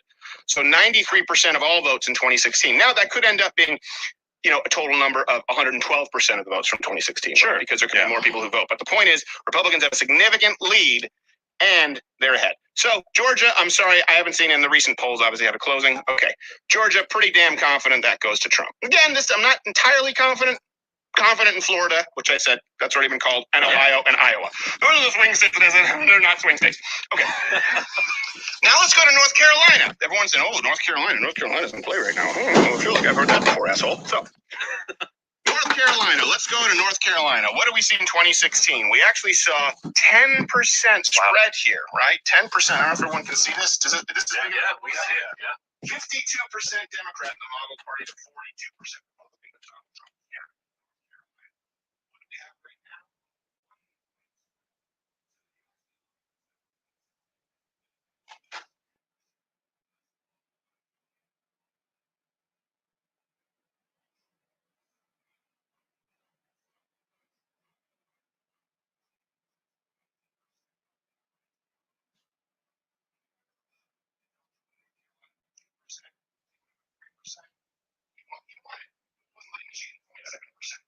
But again, right now in early voting, just early voting, they're down 1 point. Feel pretty damn confident that North Carolina is going to be going to Donald Trump. So now we go, okay, North Carolina goes to Donald Trump. Let's just assume this.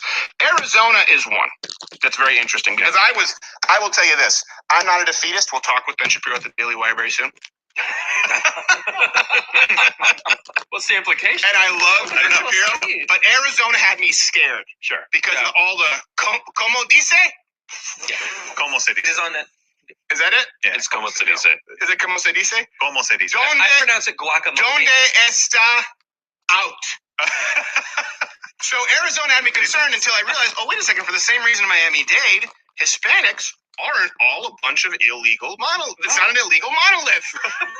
There are a lot of Hispanics who like Donald Trump, including people who watch Telemundo, including Cubans, including Venezuelans. So Arizona, if anything, I think might be more Trump than last go around. Here's what's interesting about Arizona. It's one of the few states where we have both registered voters, where they give you the party actual registration, as opposed to just a modeled number, which is a pretty good estimate. It's not just based on polls, but let me show you in Arizona, just so you have a good idea.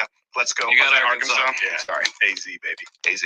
I apologize. Okay. Right next to it. Arkansas was just called for Trump. Oh, Arkansas. Oh, for Donald Trump. There we go. There's some flipper kids drinking some Port Blase. And the New York Times has Georgia at 82% chance to go for Trump. Wow. And North Carolina 69%. Well, hold on a second, because we have actually Donald Trump here to call these states, but let me get through this and then we're going to have to go. All right, so this is registered voters in Arizona. 33% Democrat, 39% Republican, not modeled party, registered voters that we saw in 2016. Right now, 37-37, an even split. That's just early voting. None of this is counting today voting. This is target early, so none of this is counting today's voting. Again, keep in mind, Donald Trump won Arizona when there was a 5-point deficit to Democrats. And I show you this because this is registered voters, and I want to show you so you can see the modeled party. The numbers are overall higher, but the ratios remain the same. See, 42 to 48. Only here we have a 1-point lead for Donald Trump in Arizona. So either way, you would somehow have to believe that in Arizona, outside of early voting, Democrats today are going to come out in a 2-to-1 ratio to beat Donald Trump, which we are not seeing. And again, with Arizona, that's 92% of the total vote coming in from 2016. So we give that to Trump. Oh! Okay, so all of these I'm pretty damn confident in. People say Donald Trump needs to win the whole Midwest. Are you out of your tree, sir? And probably smoking crack. Here's the deal. Pennsylvania, rife with voter fraud, so it probably won't be called tonight. But, Donald Trump wins Pennsylvania. He wins. Let's take away Pennsylvania. Donald Trump wins Michigan. Oh, he wins. Okay? If he doesn't win Michigan, then he can win a combination of Wisconsin, Minnesota, Maine 2nd District, Wisconsin, and potentially New Hampshire. Then it becomes a little bit more tough, but this is why it's interesting. Let's look at Michigan. Where could Michigan go? Let's look at Michigan. And then we're going to have to we have Donald Trump here to call Florida for us. That's true. Michigan, modeled party. There was a deficit of about 3 points. When you look at 2016, Republicans to Democrats, Donald Trump won it by 0.3. Right now, early voting only, there's a deficit of only 4% in Michigan. Again, we expect that to close. So what does that mean? A deficit. I will not be surprised if Donald Trump wins Michigan. I won't be surprised if Donald Trump wins Pennsylvania. I won't be surprised if Donald Trump wins Wisconsin. I would be surprised at Minnesota. Pennsylvania, the AG in Pennsylvania said under no circumstances will he allow Donald Trump to win. So that is, he said that it's almost as though that sounds treasonous. Yeah. Is that in his job description? I appreciate the honesty. You get too many guys that lay behind the log. At least you got a criminally stabbed you in the front. Oh, wait, hold on a second. So before I fill this out, really quickly, we actually have now live, speaking about Hunter Biden is having his very own viewing party, and we have exclusive access. Let's go. Hunter Biden's live election party.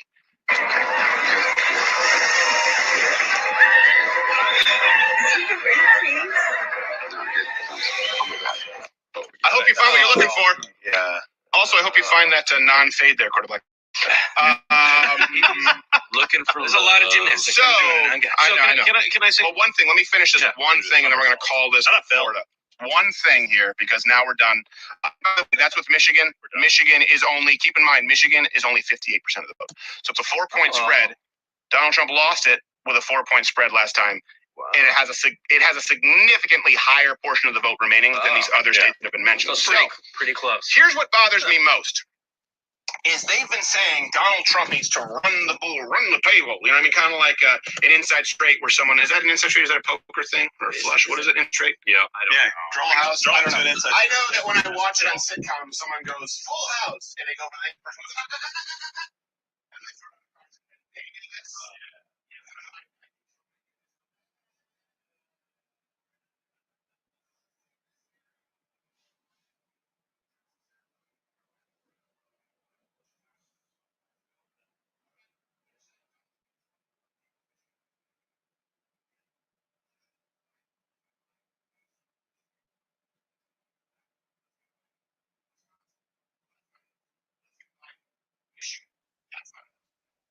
Needs to win all of the blue wall. Wow. So what do you think is more likely, that Donald Trump wins either Michigan or Pennsylvania, or a combination of Wisconsin and another state, or that Biden wins Minnesota, Wisconsin, Michigan, Pennsylvania? He has to run the frickin' board, people. I don't know why everyone else is acting as though Donald Trump only has one path. Biden only has one path. And by the way, even if we were to take Arizona out of the equation, Biden still really only has one path. One other thing that we need to take note of tonight, if the Maine 2nd Congressional District does go to Donald Trump, it's unlikely. That surprisingly has a huge effect on tonight because it reduces the likelihood of a tie. So if we see that Maine 2nd Congressional District is called for Donald Trump, that, even though it's one vote, drastically increases Donald Trump's chances because he doesn't need to win 2 states in a combination. He could win one of the Midwestern states. So this is me being nerdy. This is me giving you my analysis, but I'm just trying to tell you, I don't know why the media wasn't talking about this. I've been following early voting all along, and this is assuming that all of these are correct, that we're not seeing a significant amount of Democrats go Republican. When you look at the polls that we had, and they asked Democrats, how likely are you to support your candidate? It was in the 70-something% with Joe Biden. It was in the 80 to 90-something% with Donald Trump. So here's my question to you. With these, is it more likely that Trump wins either Michigan or Pennsylvania, or that Biden wins Minnesota, Wisconsin, Michigan, Pennsylvania? And then let me ask you, is it more likely that a Rust Belt Democrat, someone in any of the aforementioned states, votes for Trump, or is it more likely that a Michigan, Pennsylvania, Wisconsin Republican votes for Biden? That is the important question to ask yourself, especially when you look at states where they've seen direct fracking. Obviously, is a big one. The automotive industry, taxes that have been lowered for middle class farmers who are happy because of trade deals. I think, based on all statistics that we have available to us, it is far more likely for Democrats, to become Trump voters, and we've seen this before, than any Republicans to become Biden voters. So they already did. I want to confirm they did call Florida. Now you can stop mirroring here my iPad, and we can bring back up scene. And they did call Florida. Yeah, so Decision Desk HQ called Florida. AP hasn't called it yet, but it's New York Times has over 90% reporting and over 95% chance that. All right, Trump. so we actually can call Florida, and so this is time for you guys. We have President Trump here. Florida, thank you. We love you. Mm-hmm. Thank you for the electoral healing. It's Trump. It's Trump. It's Trump. MAGA, MAGA, MAGA.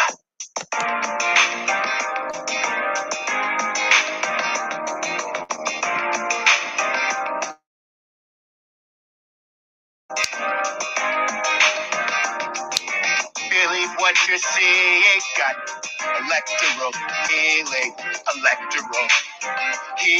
baby. Makes me feel so fine. Winning just suits my mind. Oh, Florida, I just swung up on ya, and then I won ya and hugged ya. Oh, there we go. Not yet. Too early. Court of Black Bear. All right, let's go now live to CNN to see John King soil himself. Yeah, just pull out Missouri, for example, one of the more conservative states in the country. Joe Biden's ahead right now, but that's early voting. You come down to Texas. This Why even mention it? It's more real. We're Joe Biden's ahead in Missouri. Vote. We have a ways to go. We know Texas is going to be more competitive this year. Can Joe Biden win it? No. Stay with us. We'll get through this. So we'll get through this together. Will you, John King? So you're looking at will you pear-shaped gray Dudley do-rights?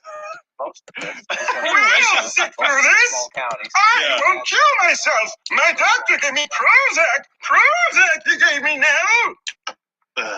I think when you're looking at all of the data, you gotta look at where the mainstream media is, and where even I think voters on the left and the right were going, you can't trust any of these national polls. And every time you look at a mainstream site, they just skip over the data that doesn't matter. I want to say it wasn't until the last couple of days that you're really starting to see some questions raised about how effective was the early voting. Like how effective did the mail-in ballots actually come if you've got a ton of people surging on election day. And it does seem to me as though the entire reason for emphasizing that was to intentionally discourage people from coming out to vote on the conservative side, to vote for Trump, because they wanted to say it's already done. And then they want their job security. Where they go, 14 points ahead. He's 14 points ahead in Wisconsin. Really? Hold on a second. Election's tomorrow. We meant 1. Just drop the 4. We meant 1 point. Well, you said 4. You said 14 points. No, we meant 40. Minus 39. It's a weird way that it's the news. It's a weighted poll. It's weighted 40. And then we counterweigh 39. So it's 1. You see, you wouldn't understand. So you want to be fired. I should be. Hey, Roland, Red Savannah, did we hear about what happened with that crazy call for Virginia earlier? Yeah. Where it was 47% Biden, 70,000% for Trump, and they were like, called it for Biden. Yeah, there's something funny going on there. AP called Virginia for Biden very early on. 5:30. Yeah, and now we're up to let's see here, 35% reporting, and Donald Trump has a lead of about 300,000. Well, but you know what? That always happens with Virginia. I don't know if Fairfax is in. And, that's true. But if Virginia moves, so you've got Virginia. I very much doubt Virginia's going. I agree. I'm not saying that it won't. I'm just saying that if that happens, it completely obliterates Biden's chances, because not only does he have to take all the swing states, he's got to take states that are not in play. Right, I know, but let's not even entertain ideas that aren't. And I'm with Stephen that I don't think that it moves. And I think the big question though is, who's out there with the itchy trigger finger? Who's just going? You know, all right, I wish I tell you exactly why. You know what they tried to do with Virginia?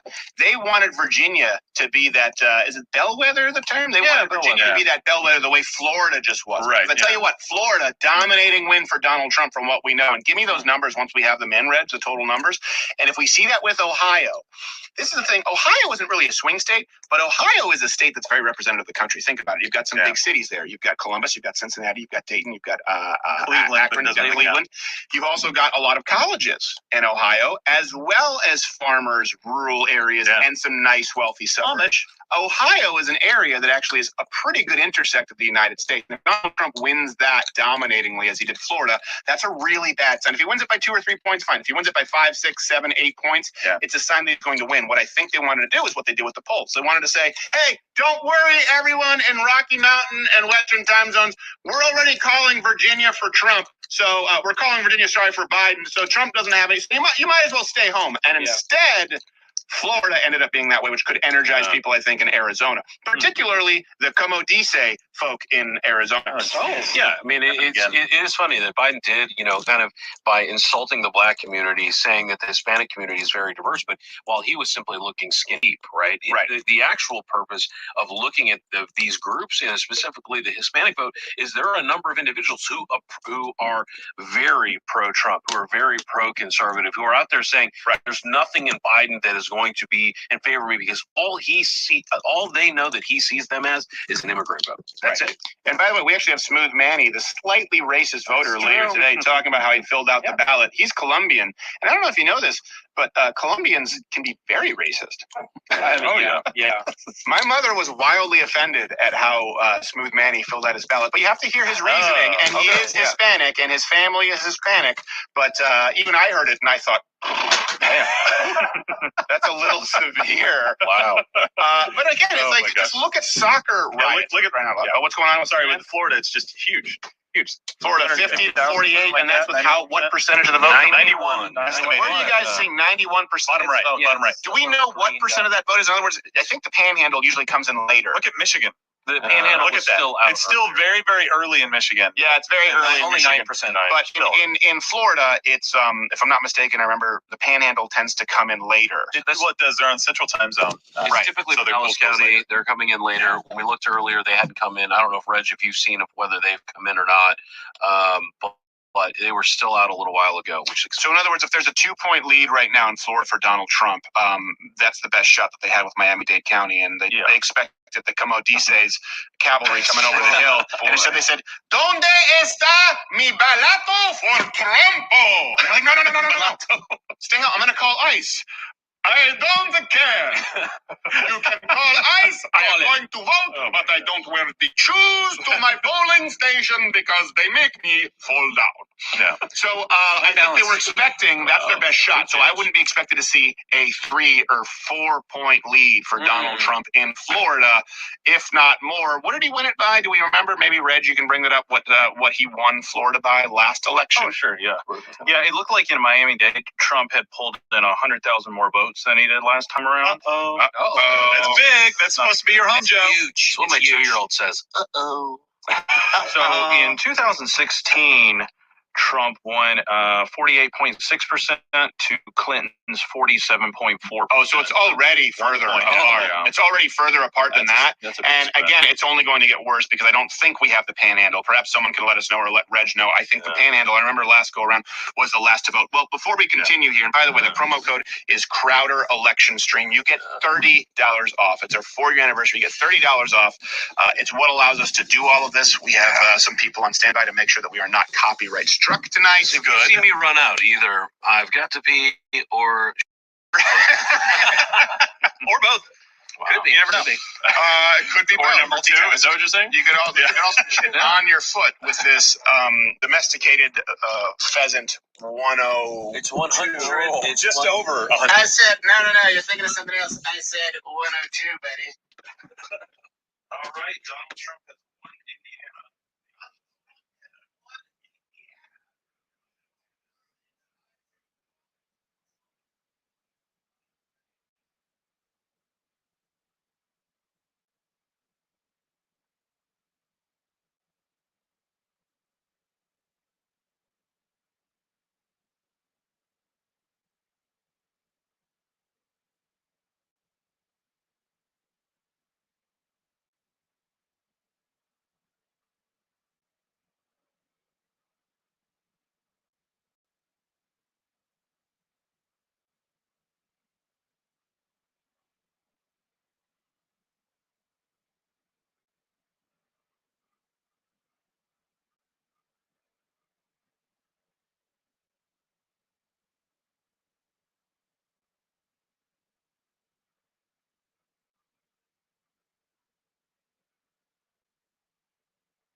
You know what? I've got one out of power betting, Florida. And I thought that's a big one. Everyone was acting like Florida was up for how many times, Reg, the bandit, how many times did you hear me say, you believe Florida? Everyone believe Florida is a swing. I'm like, Florida's a swing state. And Ohio is not a swing state. I've told you guys, Ohio, Florida, and Iowa are, I would be more surprised if Florida went blue than Texas. I don't know if Texas is going blue. So hold on. Let me say one more thing about Nate Silver. So you remember earlier you were like, "Oh, I'm going to nerd out. We're going to dig into it. You know, look, we got to look at this data." Let me just read you Nate Silver's tweet. The big split in mail versus election day votes just makes election night harder. Like, I think the Midwest sort of looks decent for Biden, but it's very hard to know much definitively unless you've really done a lot of needle-like analysis on exactly what type of votes are in. If only there was a stream. If there was only a source. If only there were a stream. Are you guys telling me that I need to bring them on right now? No. Okay, not right now. So let's show your maps then first. Okay. Gerald, let's see Gerald's map, and then let's see Bill's map. And who here has a map? I do. All right, well, let's cycle through this. Let's see yours really quickly. You have to show them to the camera, or do we have them digitally? Well, I have it. Oh, okay. Okay, that's how you have it looking finally. It's upside down. Upside down. Yeah, no, that's not the right way to do it either. Does he know? Oh my gosh. Pretty close to the 2016. Thank God he wasn't with the. Thank God he wasn't with the Spaniards. I gave him a couple of different ones. Okay, so I gave him Australia. So I don't have Trump losing any states that he won last time. Right, that's not the same here. I did, just as a long shot, give him Minnesota. You did give him Minnesota? Yeah, I didn't give him that. By the way, when Wisconsin is I think called, you're right, though. even Brendan is going to be attacked by an attack dog. Oh, and I should tell you, later in the stream, Betty, my lovely Betty, will be reunited for the first time. She's been at doggy training to become a physical therapy dog, and she will be coming in here with an entire pyramid of toilet paper as she had before. You guys, do you have your maps? Do we have overlays for their maps? I didn't know. No, I didn't. So I can tell you. I can tell you we mine have too. them. So Yeah. So if you know. We do. Okay, let me show. Let's show half Asian Bill's map. Bill didn't follow directions. We have Gerald's. I sent. Bill can't be bothered. Harumph. I sent in a map. What is fascinating is Are you sure? Bill goes into court. He's going, are you sure about those 5 minutes? Where's your map? Are you sure about those 5 minutes? I may have been mistaken. Let me tell you what my map looked like, which is I definitely think that there's. Well, that's an obvious. That's an everyday. There's no question there. It's California penis sizes. You know where it's going. Trump win China. But the Michigan, you got actually. I bet you what. You get a lot of those roll votes out in China. They're like, man, fuck Beijing. But back to America. I'm with you on Minnesota. I do think Michigan goes Biden. And I'm not necessarily that's reflective of the actual populace, but just the voters who are going out there. Yeah. But I did see Florida, of course, Texas, of course, North Carolina going to Trump. Okay. And you? I picked Minnesota. I picked Pennsylvania, and then obviously the other states. I thought Arizona You guys was are solid. out of your mind. I think. No, hold on. So if you think Minnesota goes red, but Michigan and Wisconsin don't, that's what's crazy. I thought it was going to be a toss-up between those three. I thought one of those at least would go red, and I picked Minnesota for fun. Because I didn't figure anybody else would. This isn't for fun. Do you know the consequences if you're getting shot in a bulletproof vest? Do you understand how painful that's going to be? You mentioned that earlier. Yeah, it's going to be very painful. No. He's not going to die because Spartan Armor is a wonderful sponsor, but it's going to hurt. Well, no. I didn't think we're joking. No, Gerald, it's definitely going to hurt. Yeah. No, it's just not going to happen. I wanted to be shot in a bulletproof vest, and then my half Asian lawyer said we couldn't get the key man insurance. And I'm definitely not a key man, so is that what I'm hearing? Look, there's a reason why we asked your wife to sign the permission slip. Whoa, honey! We do not have the Daily Wire yet, correct? No, not yet. Okay. So actually, before we continue, I do want to, by the way, people who are watching at mugclub.com/mugclub, the Blaze will be taking your chat throughout the evening. Of course, keep us updated, Reg the Bandit, as things unfold. But we actually have our correspondent. Let's hold on that. Our correspondent, Thomas Finnegan, who you know he does the morning traffic updates. We actually sent him out to polling stations today to kind of get a feel. It's our own unofficial exit polling. So let's go to Thomas Finnegan out in the world.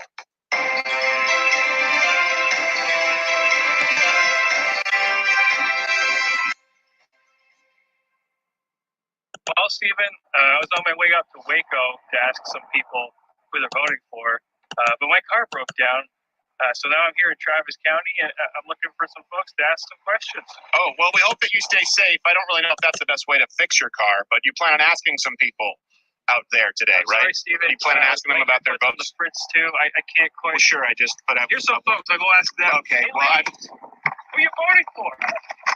Who you voting for? Yeah, I don't want to. I hope it ends well. Nah, well, it doesn't end well for me. But thank God I have It's like a threatening walrus coming after me. I heard. I mean, you think he's there for hugs, but those tusks.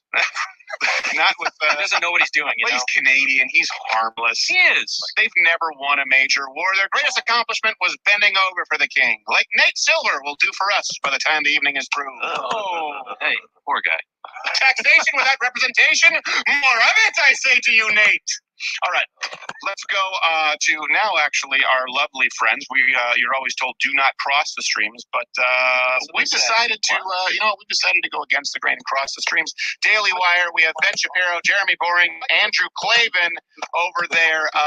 Can you hear me, gentlemen? Then do you blame the Belgian Prime Minister for the fact that there are more deaths per million in Belgium? Dennis Prager. Do you blame every country's Dennis Prager, stop speaking. for the coronavirus deaths, or only? Oh my God! Are they poking us? You give him one. You give him one fake university, and he holds court. I thought we had an election button to be able to switch. So they don't even know that we're there. That's what they promised us. Can you guys let me know? Is there anything you guys let me know? Should we just cut it? Hey, Ben Shapiro. Ben Shapiro. Hillary Clinton. Ben Shapiro. Hold on a second. All right. Baldy. Sort of an addendum. PragerU and Yamaka. Can you guys hear me? Wait, is that Phil Jackson? Hold on a second. I think Jeremy is. Stick around with us. We have another good treat for our Daily Wire viewers right now, and that is that we are joined by and also joining because of the magic of the internet. It's a cross stream. I don't know who gets to take credit for it, but as long as it's me talking, I'm going to take credit for it. We're being joined currently by our good friend Steven Crowder, who is also live all night, the way that we are. Look at Yes, we are live. Can you hear me now? I can hear you. Well, I tried to call in, and then Dennis Prager over there was holding court for some reason. Like he's got a university or something like that. Dennis, we got stuff to do too. Well, listen, I want to know what you guys expect tonight. I went through why I think it's far more likely for Trump to win than not, and how Biden actually needs to run. The only person who needs to run the board tonight is Biden. Biden needs to win Minnesota, Wisconsin, Michigan, Pennsylvania. He needs to win all of them if Trump holds on to North Carolina, Georgia, Arizona, which I think he will. And I sort of contrasted this with the modeled party votes that we saw in states, and it was accurate. Would we say, guys, to the letter with Florida thus far. And I think we'll see it in Ohio. So what are you guys expecting? What's the feeling over there between the two Gentile? Well, I guess one Gentile and 2.5 Jews. So, as you know, actually, Dennis and I together add up to 2 Jews. I'm like half, and Dennis is like a Jew and a half. I think that the feeling. Wait, are you guys just going to avoid the incredible discomfort that Andrew Klavan converted from Judaism? Yeah, we just ignore that. Okay, all right. Until they need the magic healing. We'll see how it all comes out. You should watch Andrew handle snakes. It is remarkable.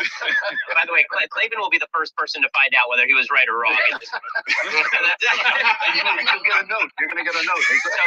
So I think the feeling in this room right now will include a tip. Go ahead. Cautious optimism, I think, is the feeling in this room. At least for me, cautious optimism. Right now, they're saying that North Carolina looks like it's trending Trump. Georgia's trending Trump. Texas is going to stick Trump, which means the next state that we're really going to find out about are Pennsylvania and Ohio. And these are all too close. These are all too close for comfort. So I think I don't want to get over. No, Ohio is not too close for comfort. Ohio's not a swing state. Stephen, you spend more time than we do in the Rust Belt. I mean, you have a lot of roots in Michigan and spend a lot of time there, and we're with their governor routinely. Tell us what you're thinking about those states. Why isn't Ohio a swing state? What are you saying that we're missing?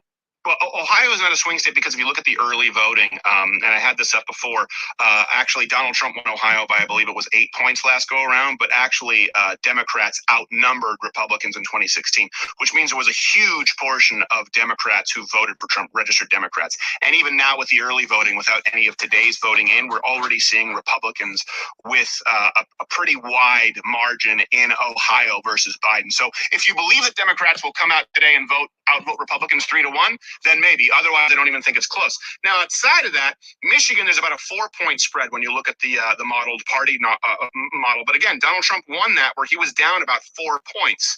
Again, so that would mean that if he's down 4 points, he could be up 7 really in Michigan, because a lot of Democrats will vote for Donald Trump. Now, I don't know that Donald Trump will be victorious in Michigan or Pennsylvania. I don't think we'll know Pennsylvania until we look in every single ditch and find a few extra million ballot pockets. Right. But I will. Here's the question, right? Logically speaking, if Donald Trump hangs on to North Carolina and Georgia, which everyone was saying was a swing state, and I said I'm very, very confident in Florida and Ohio long before Georgia and North Carolina. So if those go Trump, I will eat this bag of coffee, Black Rifle, wonderful sponsor, if Ohio goes to Biden. And I also would be surprised to see Arizona go to Biden. So when people say that, guess what? Trump just needs to win either Pennsylvania or Michigan. If that map that I just laid out for you remains true, guess what? Biden needs to win Minnesota, not enough. Wisconsin, not enough. Add Michigan, not enough. Pennsylvania, now he gets over it. What do we think is more likely? That Donald Trump keeps the states that we've all agreed on here and wins either one Michigan or Pennsylvania, or that Biden runs the entire blue wall? I think the former is more likely, and Michigan could go either way. But I don't think Ohio is too close for comfort, Ben. I don't want to say that you're a defeatist, but come on, there's no way Ohio's going for Biden. I'd be very surprised. I'm still getting over Ben Shapiro being cautiously optimistic. That's party time, you know. Cautiously optimistic for Ben is still very negative. Stephen, I have a question for you that transcends the political. Yes. Are you strapped right now? Yes. What are you wearing? This is a wonderful. Actually, I'm going classic. This is a .357 Magnum, Smith & Wesson Model 686. It's an old revolver that carries 7 shots. A .357 Magnum and some moon clips in here. So we have many guns in this office. We don't live in California. I don't know if you're in Nashville yet. Are you investigating a murder? Like, what exactly is going on over there? Well, you know what? I will tell you this. I wore it once for open carry, and I came home, and my wife just got very comfortable. So.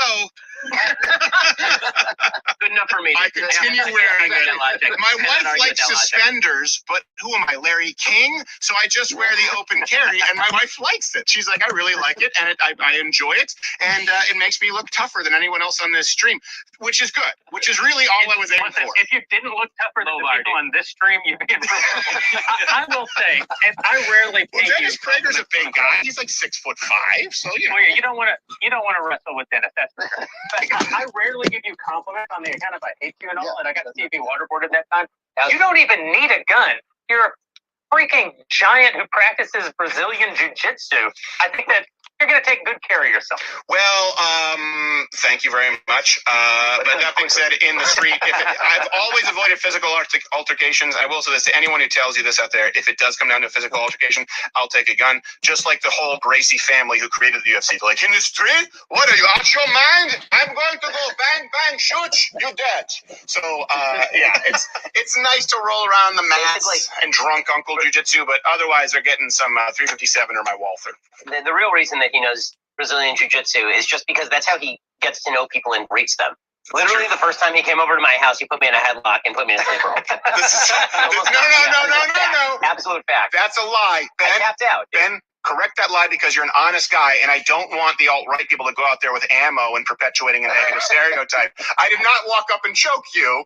I asked you, and you said, okay, be careful, and you forgot to mention that you had a hernia. You didn't tell me. Okay, before I choked it goes without saying I have a hernia.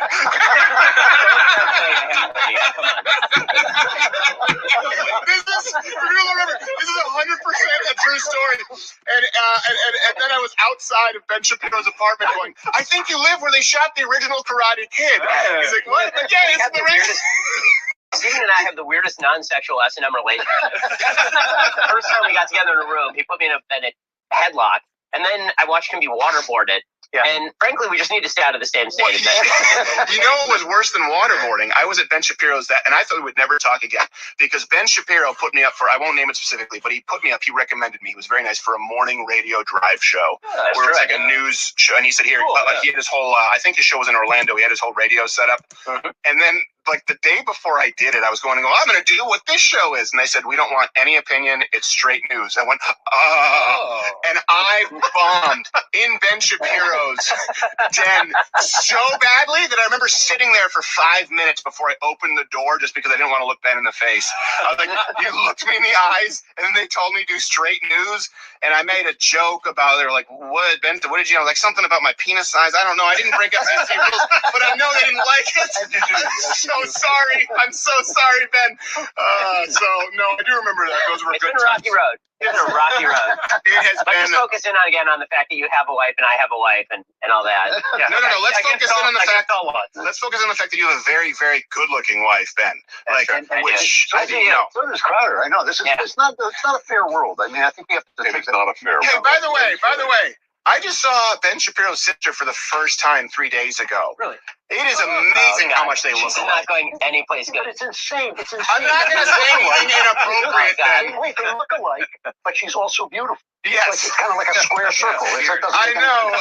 A friend of mine met the president for the first time. He's a middle-aged guy, and he has a beautiful wife. And he told me he met the president. This was basically the entirety of the dialogue because they posed for a picture. And he said to the president, Mr. President, my daughter is currently interning, which she is, at the White House. He has like 4 great daughters, this guy.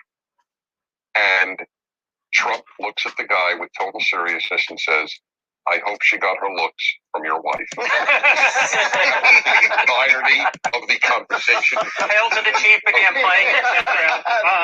That same story happened with Joe Biden. He said, I hope she uses Perk Plus. True story, and then we will have to let you guys go. We were, we taped this video the other day where I was asking people about Charlottesville, very fine people on both sides, and It was a terrific video, by the way. Thank you very much. You did a great job with it. I made a horrible mistake. I said Charlottesville, North Carolina. Of course, I know it's Virginia and Charlotte, North Carolina. That's one of those things. So fact check me. So I want to make sure that I'm clear about that. But what happened was, I don't remember what I was going to say. What were we talking about before this? Something. There was a lady saying that Donald Trump was sexist. And I said, okay. And you believe that, and Half-Baked Bill, my lawyer, will like this. And I said, and you believe this why? She said, well, I think he hates everyone. He doesn't have any respect for women. And I said, okay, but you believe that Biden does? She said, yes, absolutely. And I did all of these equations in my head, I swear to you, within 2 seconds. I was this close to just leaning into her and going,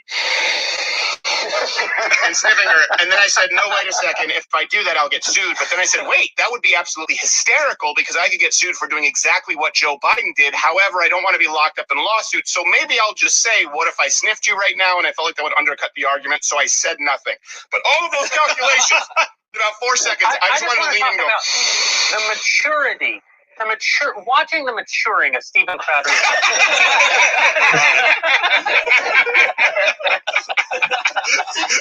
You're right. Absolutely. 3 years ago, I would have sniffed her. I would have been like nibbling her earlobes. This is Stephen, thanks for hanging out with us tonight, and thanks for your prediction. I'm hopeful that you know more about the Rust Belt than we do. I'm hopeful that your way of looking at this is the right way, because I think the one thing we all know is that hair sniffer cannot be the president of the United States. Right. Well, let me ask you one question. One question to everyone. Arizona, how do you think it goes? Well, I mean, the way that Trump is performing with Hispanics in Texas, I'm a lot more positive than I was earlier today about Arizona. I thought it was a nice edge. I think I got to favor him in Arizona now. What about the black vote that we've said might be the biggest ever for Republicans? So it is in Florida, but we don't have enough stats, and we are seeing some movement. Be significant. We're seeing some movement, not really in Georgia as far as I've seen, but North Carolina. So some of the majority black districts. Hey, Mensa members, let's stay on Arizona. I wanted to go out on a quick note. I get that you guys know. Arizona, just everyone say Trump or Biden, and then I got to let you go. I'll say Trump. I'll say Trump in Arizona. Okay. Arizona, yeah. All right. The question is the Senate race in Arizona. Yeah, that's a good point. All right, thank you guys. DailyWire.com. Where's your stream for people to watch it? DailyWire.com. Thanks, Stephen, and thanks to all of our friends at the Blade. Absolutely. We may check in with you later. All right. Be well, gentlemen. We will see you. We must go.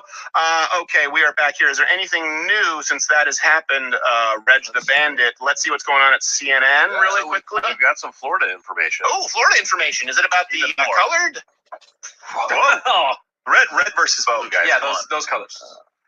What are we seeing in Florida now? We were seeing it was 93% reporting and still looked like a 2.5% lead. So still filling in. I think that's in the bag. I actually thought you were saying Florida on the CNN because I think it's a done deal at this point. Yeah. We had a few calls that not necessarily surprising. Biden takes New York and New Mexico, and Trump, as they've called Nebraska, Louisiana, Wyoming, South Dakota, and North Dakota. President Trump outperforming 2016 by 5% in those Georgia. specific counties, in Georgia. So in Georgia right now, let me ask you this: has most of it? Is Atlanta? Are they counting Atlanta right now? Is Atlanta? Are those counties being counted by significant amount, or are they not in by a bunch? Because if those counties are already in by a significant amount, and Trump is ahead, that's a really bad sign because he wins the rural and the suburban Georgia vote pretty handily. It just comes down to about Atlanta and one or two other major counties. Yeah, it looks like there's still a lot more to go in Atlanta there with the numbers that they're showing. But the fact that he's doing so well in Georgia, and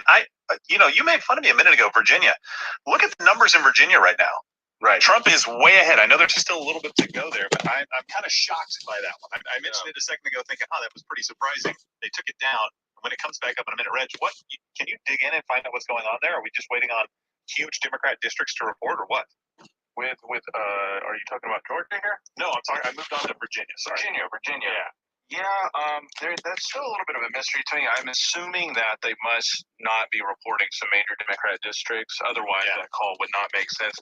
I know there's some similar stuff going on in Georgia that the New York Times is because of the districts that are being reported. The New York Times is favoring Trump to win Georgia pretty heavily. Wow. Hey, quarterback, can you turn off the color balls that are on my prompter? And one thing here, let's bring up the map that we have filled in. Yeah. Let me see. Does anyone else here notice something? Really quick, let's bring up the map. Does anyone notice something with this map? What do you guys notice? Do you notice they're quickly calling? Even though these are states that were generally we knew New York was going to go, obviously, to Biden. We knew Illinois. There are far more Trump states that they're calling quickly for Trump. And by the way, they're not all small states. Tennessee, Florida, Missouri, these are not small, inconsequential states. Right. Yeah. So if you look at, they're filling out that map faster for Trump, and he's outperforming right now in Georgia. It's early by 5%. These are rapid results. That's what I was saying. If it was a walk-off win for Donald Trump in some of these places, that could mean that we'll have the results tonight. But again, if you look at this map, sure, I think, what do we have? We have 101 versus 133 electoral votes. But again, if you just look at the total number of states, because really it's Illinois and New York, we have a good amount of moderate states. And by the way, some of them are pretty diverse states when you look at them. Tennessee is not always that far red. We should have a good idea as to what is coming in from Tennessee. Trying to see there, obviously Indiana, we know, Oklahoma, Arkansas, Louisiana, Missouri. What's funny to me is they had Missouri as a toss-up, only about two. And remember, I was talking about Missouri. I'm like, what, are they out of their mind? Yeah, it's absolutely insane to think about where these. But again, if you're kind of following, you can get very far out on a limb if you start listening to this echo chamber about the number of early voters and how many people are out there and how many broken windows there are and how many protesters are, and thinking that that's going to translate into votes, especially when you then add on the veneer of national polling or poor structures and processes for local voting. You're gonna get yourself where you're way out on a limb, and that's what we're seeing. Right. Yeah. We're seeing it close a lot right now in Ohio and Texas. They've been showing these numbers that Texas obviously I think is going to go Trump, but they've been showing Biden's lead early, right? And they're showing reporting from Houston and Dallas and some counties that are going for. No. I know. I'm just saying what you're seeing is these things are closing very quickly. The only thing that's not closing quickly because they're slow at everything is Pennsylvania. These guys are notoriously slow at counting, and we're going to have to Can we bring up that quote from the AG in Pennsylvania here, Reg the Bandit? What was it that he said? If all the votes are counted, there's no way in hell that Donald Trump wins. How do you say that? Wow. How do you say that? If you know something, other people don't know. Right.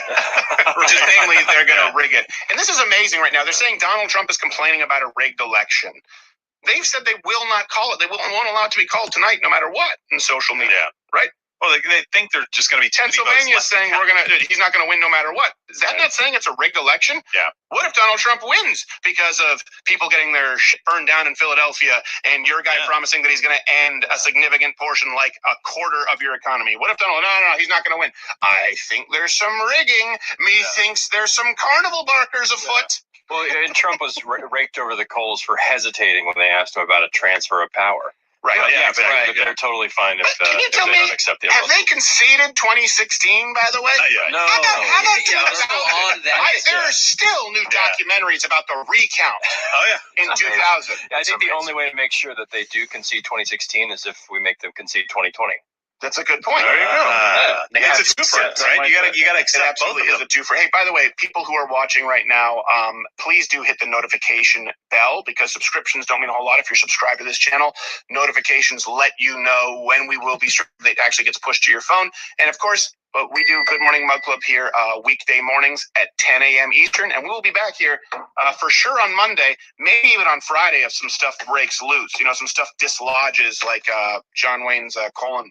I thought the live stream was just going to go straight until Friday. Pennsylvania, because that's when they said they're going to count all the rest of the votes. They're like, hey, we're going to take a it's a union I thought town. we were staying here just to make sure that January Pelosi doesn't install herself. Look, I'll step in. I tell you what, I would personally GoFundMe for her to install herself as a gargoyle in front of the There you go. Hey, her hair is way too long not to be a gargoyle.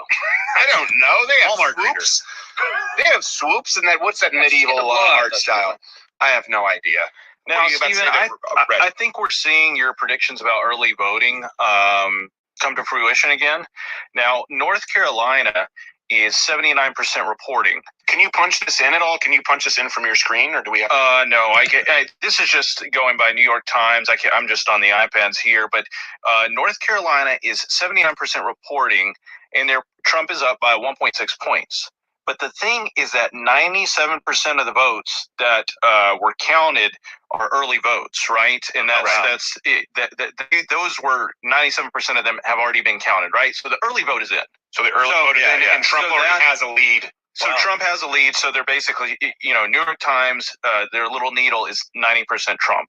Okay. For North Carolina? Now, is everything you're talking about, is that all available on the New York Times page? Because if so, I might just bring it up here on my own screen so I can look. Yeah, that'd be good. CNN is behind. I would like for people to be able to see what it is that we are seeing as well, not just CNN. Guys, do we have that ability?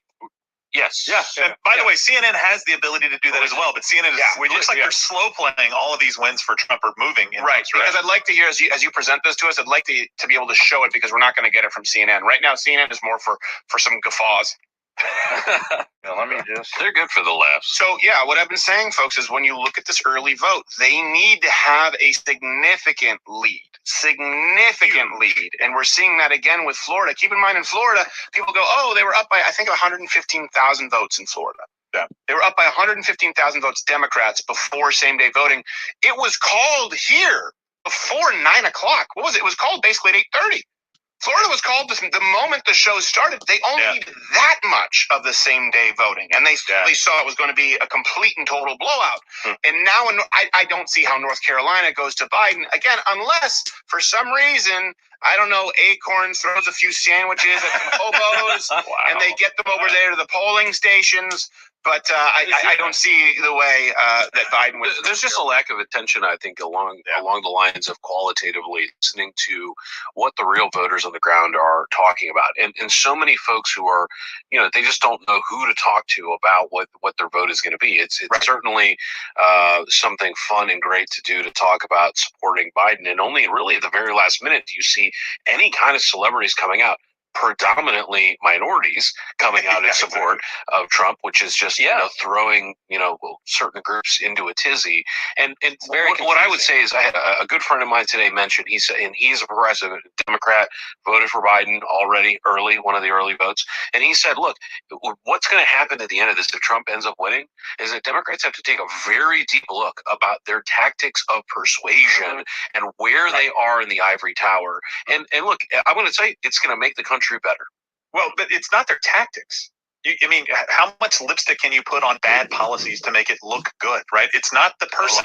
It's not the tactics. That was a weird analogy. I was going to say the pig. I don't know. I thought you were going to go with me, and I was going to go lipstick on a pig. Instead of bad policies. I veered when I shouldn't have veered. Yeah, that doesn't make any sense. So it really comes down to the policies. The policies are just Can bad. you also kill two birds and get stoned, Gerald? He just abandoned the metaphor. It was like I self-correct. Yeah. You self-corrected and didn't sniff a lady. I veered from pigs. Yeah, I know, but those are words. Well, that's true. Mine was an action.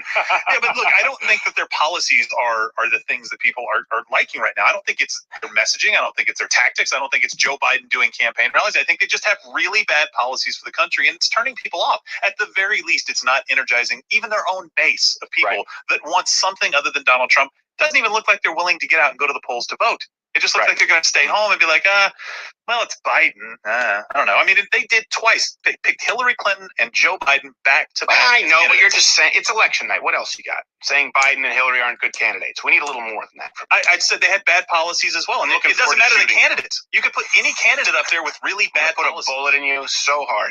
It's going to make you feel good, isn't it? Oh my gosh! I think I might just pull a Houdini. Honey, and remove insurance. the Spartan armor plate. No. You know, or at least the trauma pad. We're going to remove the trauma pad. No, don't remove the trauma pad. I don't even know what every pound of that muzzle energy. Gerald, you want the trauma pad? That's what I said. Don't remove it. I don't know what it is, but don't do it. Yeah. Have you ever been in the aisle and then your wife's like, "Eat the pads," and then there's like the small, the medium, the large, the heavy. This is the one you need. It's right beyond that, and you're gonna need it. Yeah.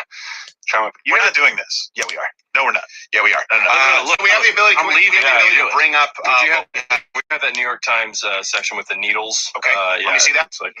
Yeah, guys, we want to make sure. So I know we have CNN, but we want to make sure that folks can see what it is that Reg the Band is getting as well, because we have coverage that nobody else has, and I don't want people just to take my word for it. Let me see that needle. Yeah. So this is where we have right now. So they are giving. Well, why even have a needle with Florida? So look, the fact that there's a needle with Florida. Bring it back up. There's a needle with Florida. It's already been called. And then you see Georgia seems to be further along that needle than Florida, unless I'm missing scale right there. Oh, no, probably Trump, quite likely Trump. So North Carolina and Georgia going to Trump. Yeah. There you go. So that's, what did I tell you, folks? North Carolina, Georgia. Now, North Carolina and Georgia, if they go to Trump, let's just do this really quickly. Let's fill this in. Let's give North Carolina and Georgia to Trump and then Ohio. Yeah, never mind. You guys don't need to fill it. Screw it. Forget about it. The point is, once that happens, it's a very tough path. Yeah. Joe Biden needs the entire blue wall. North Carolina, Georgia, they go for Trump, and Ohio, I guarantee you, will go for Trump. I'm not a Cenk Uygur where I say, I'm calling the election. He called it 3 weeks ago.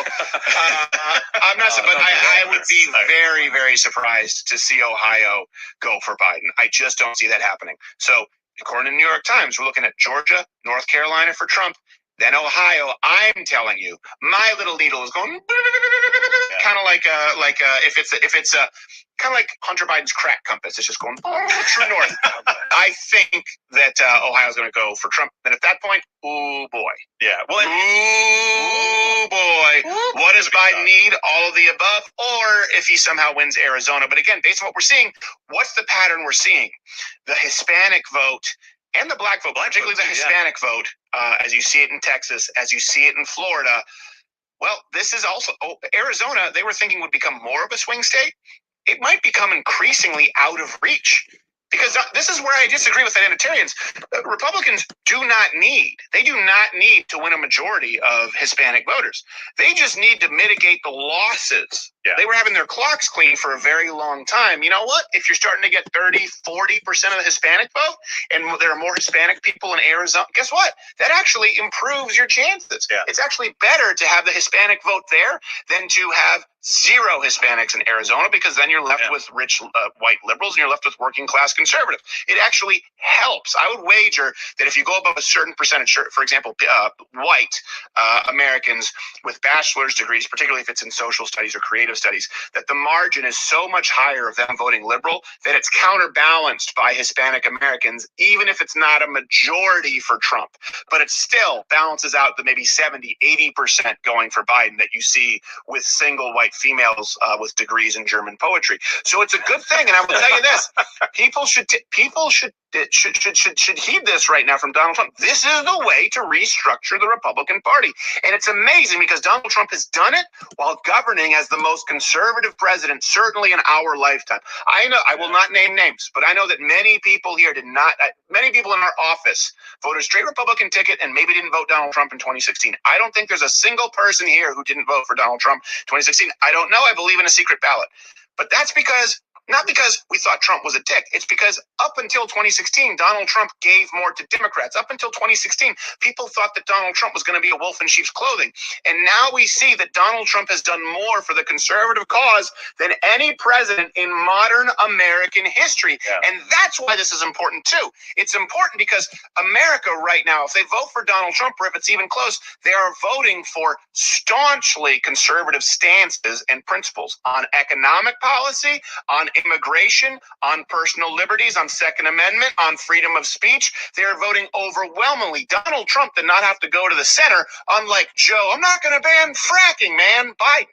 So this is also something that's really important. Think about this for a second. A vote for Trump is a very clear vote on policy.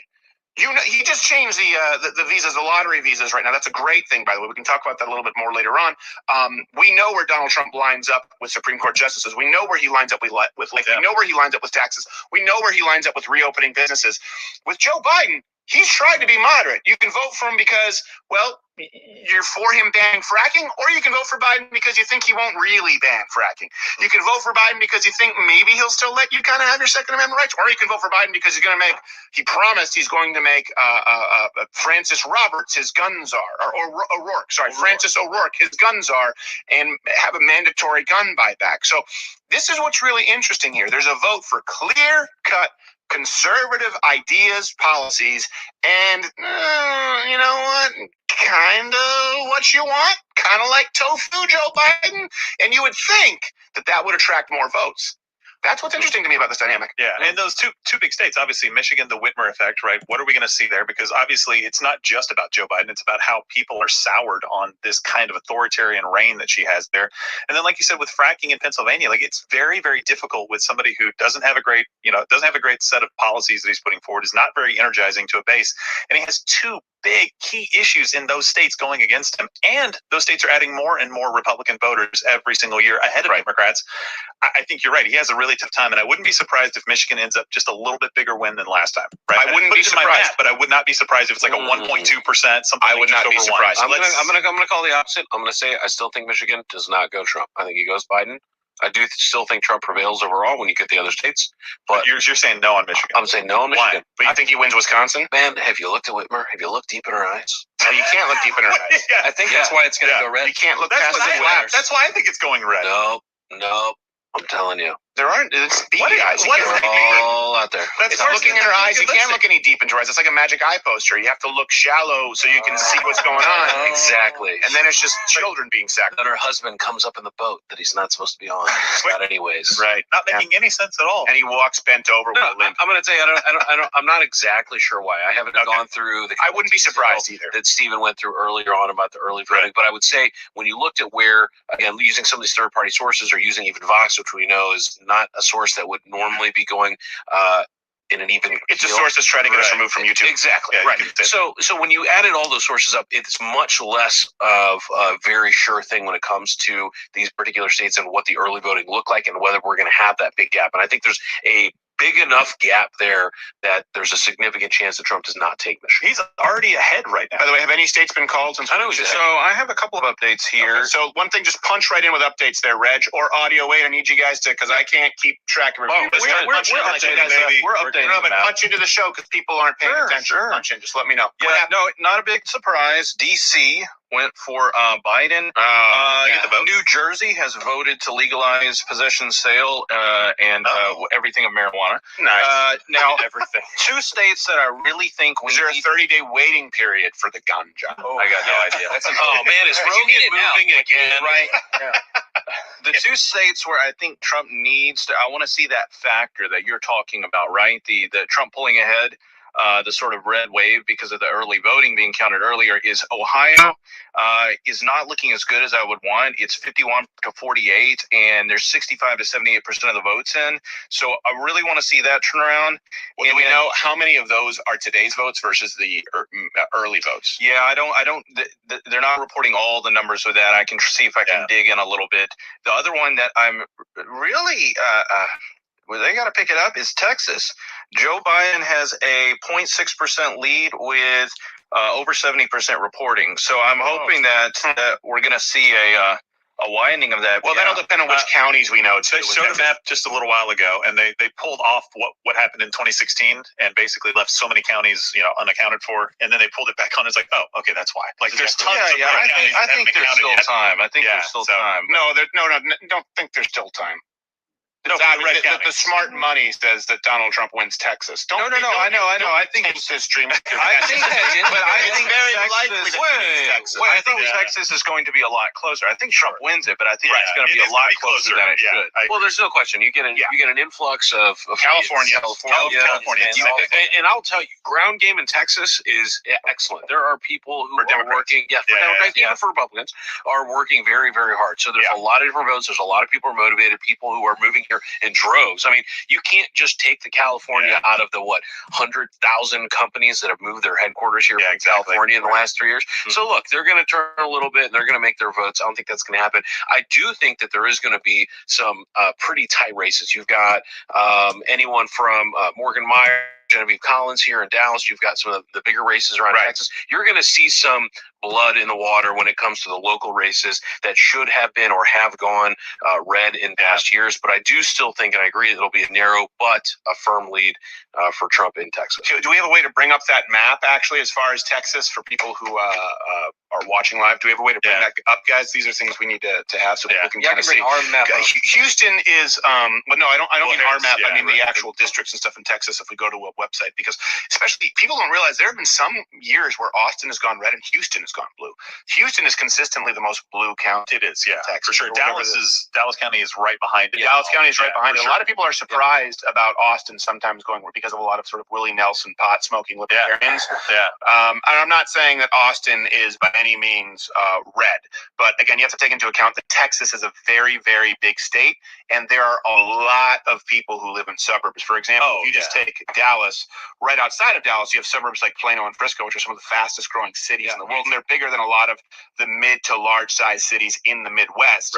And then those counties are overwhelmingly conservative. So I wouldn't be surprised for it to be close in Texas. We've got basically it's what you're saying here. We've got the overlay there, and you can see that those blue centers at Austin, San Antonio, Houston, El Paso, Dallas are being reported on, and then some red, but we've still got to fill in those other. Now Donald Trump is up by 0.3 from last time. Last time you said Biden was up by a little bit, right?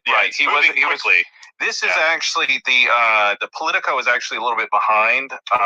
But this is roughly the same place. So most of all of the rest of those counties were red when CNN brought those up from 2016. So and Ohio also depends because keep in mind with Ohio too, Ohio always seems more blue early on because, again, you have those big cities in Ohio, and those typically tend to be the places that count the most. And in Ohio, you have Columbus, you have Cleveland, you have Dayton, you have Cincinnati, you have Tulip, then you have a lot of other areas in Ohio, a lot of farmers, you have a lot of suburban people, and those votes tend to be counted afterward. I just, and even then, Donald Trump is leading. It's tough to know how much of the vote being counted is early vote versus today's vote because some states are doing them in different orders. And that was one of the graphics that just came up. Was North Carolina was showing 75% of the vote was early vote.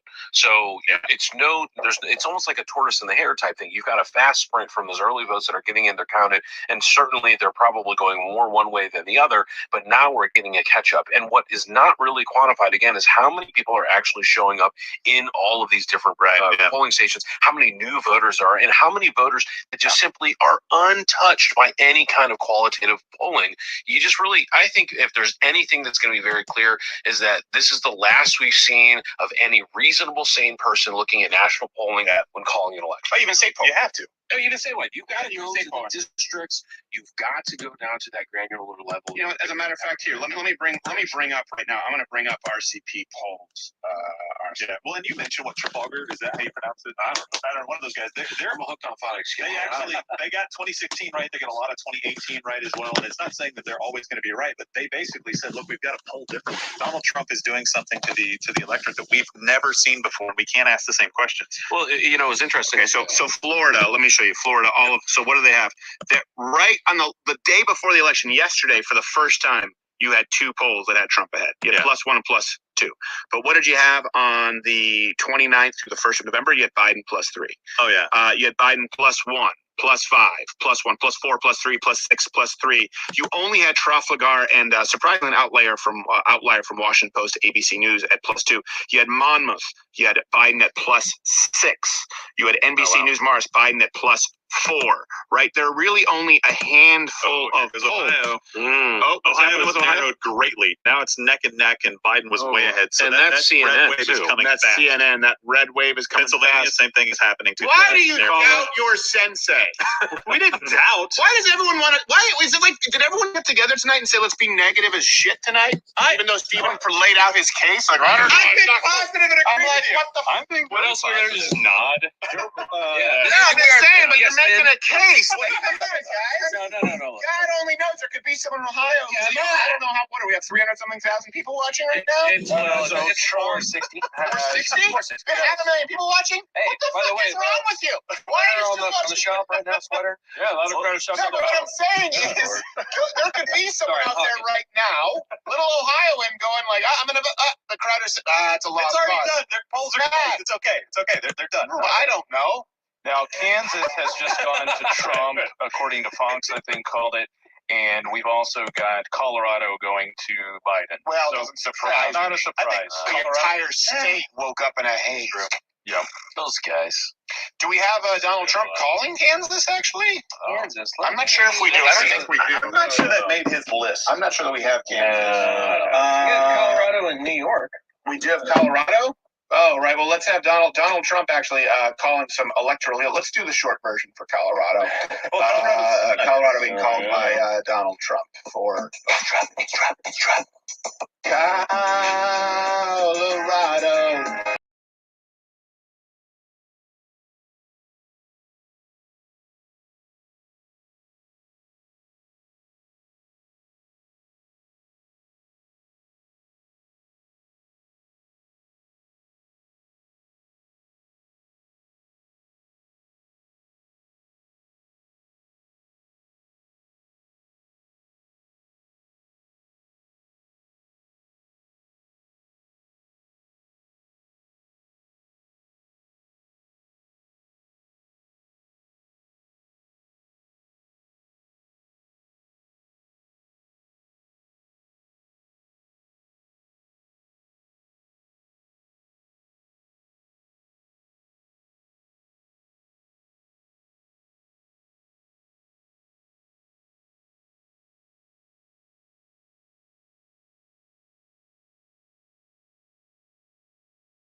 now, but that's only because of the last, literally from the 29th day. Before that, you had Biden +2. +4. The only one that had was Emerson and WSCB Landmark. You had 2 +7 from Quinnipiac. Remember when Quinnipiac was thought of as the gold standard of polls? It was always Quinnipiac. It was Reuters. It was Monos. And then you have people. So for some reason, WSBT Landmark. That's a local poll. Yeah. Atlanta Journal, again, just like we see now, you have Quinnipiac up +3.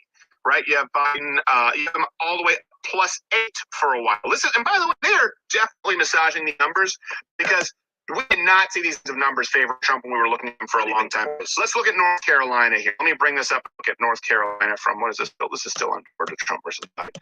Let's look North Carolina. You know what this might be doing, actually? This might be showing a 4-person race versus a 2-person race. So North Carolina, look, they have Trump up at +2. But what do they have? They had him Biden +6, +6. They had him +4.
For the guy, so she may be, there may be some weird feminist brand, Which I think that they thought saying collect 3 times was more of a tongue twister than it was. Yeah. They thought it would be more of a burden. So hard. Who wants to say who perfect the pickle peppers 3 times, and if he doesn't get it right, the clock restarts. He said, it turns out they're going to do that a lot, especially when we promised to stone their ex-wives to death. Well, that's on us, but we can change the holy text now. Again, I never thought of it as a tongue twister. That's great. Yeah, I don't know. Everything can be right. Yeah. So hey, we're seeing more in Ohio now. I mean, granted, I'm mostly looking at CNN because it's just what you're forcing me to watch right now. And yeah, well, we can also switch between streams. Guys out there in the control room. Hey, can we real quick before you go on? Can we go to Men at Work? Can we see? Let's go to the people out there what they're doing. Let's hit Men at Work and see what's going on out there.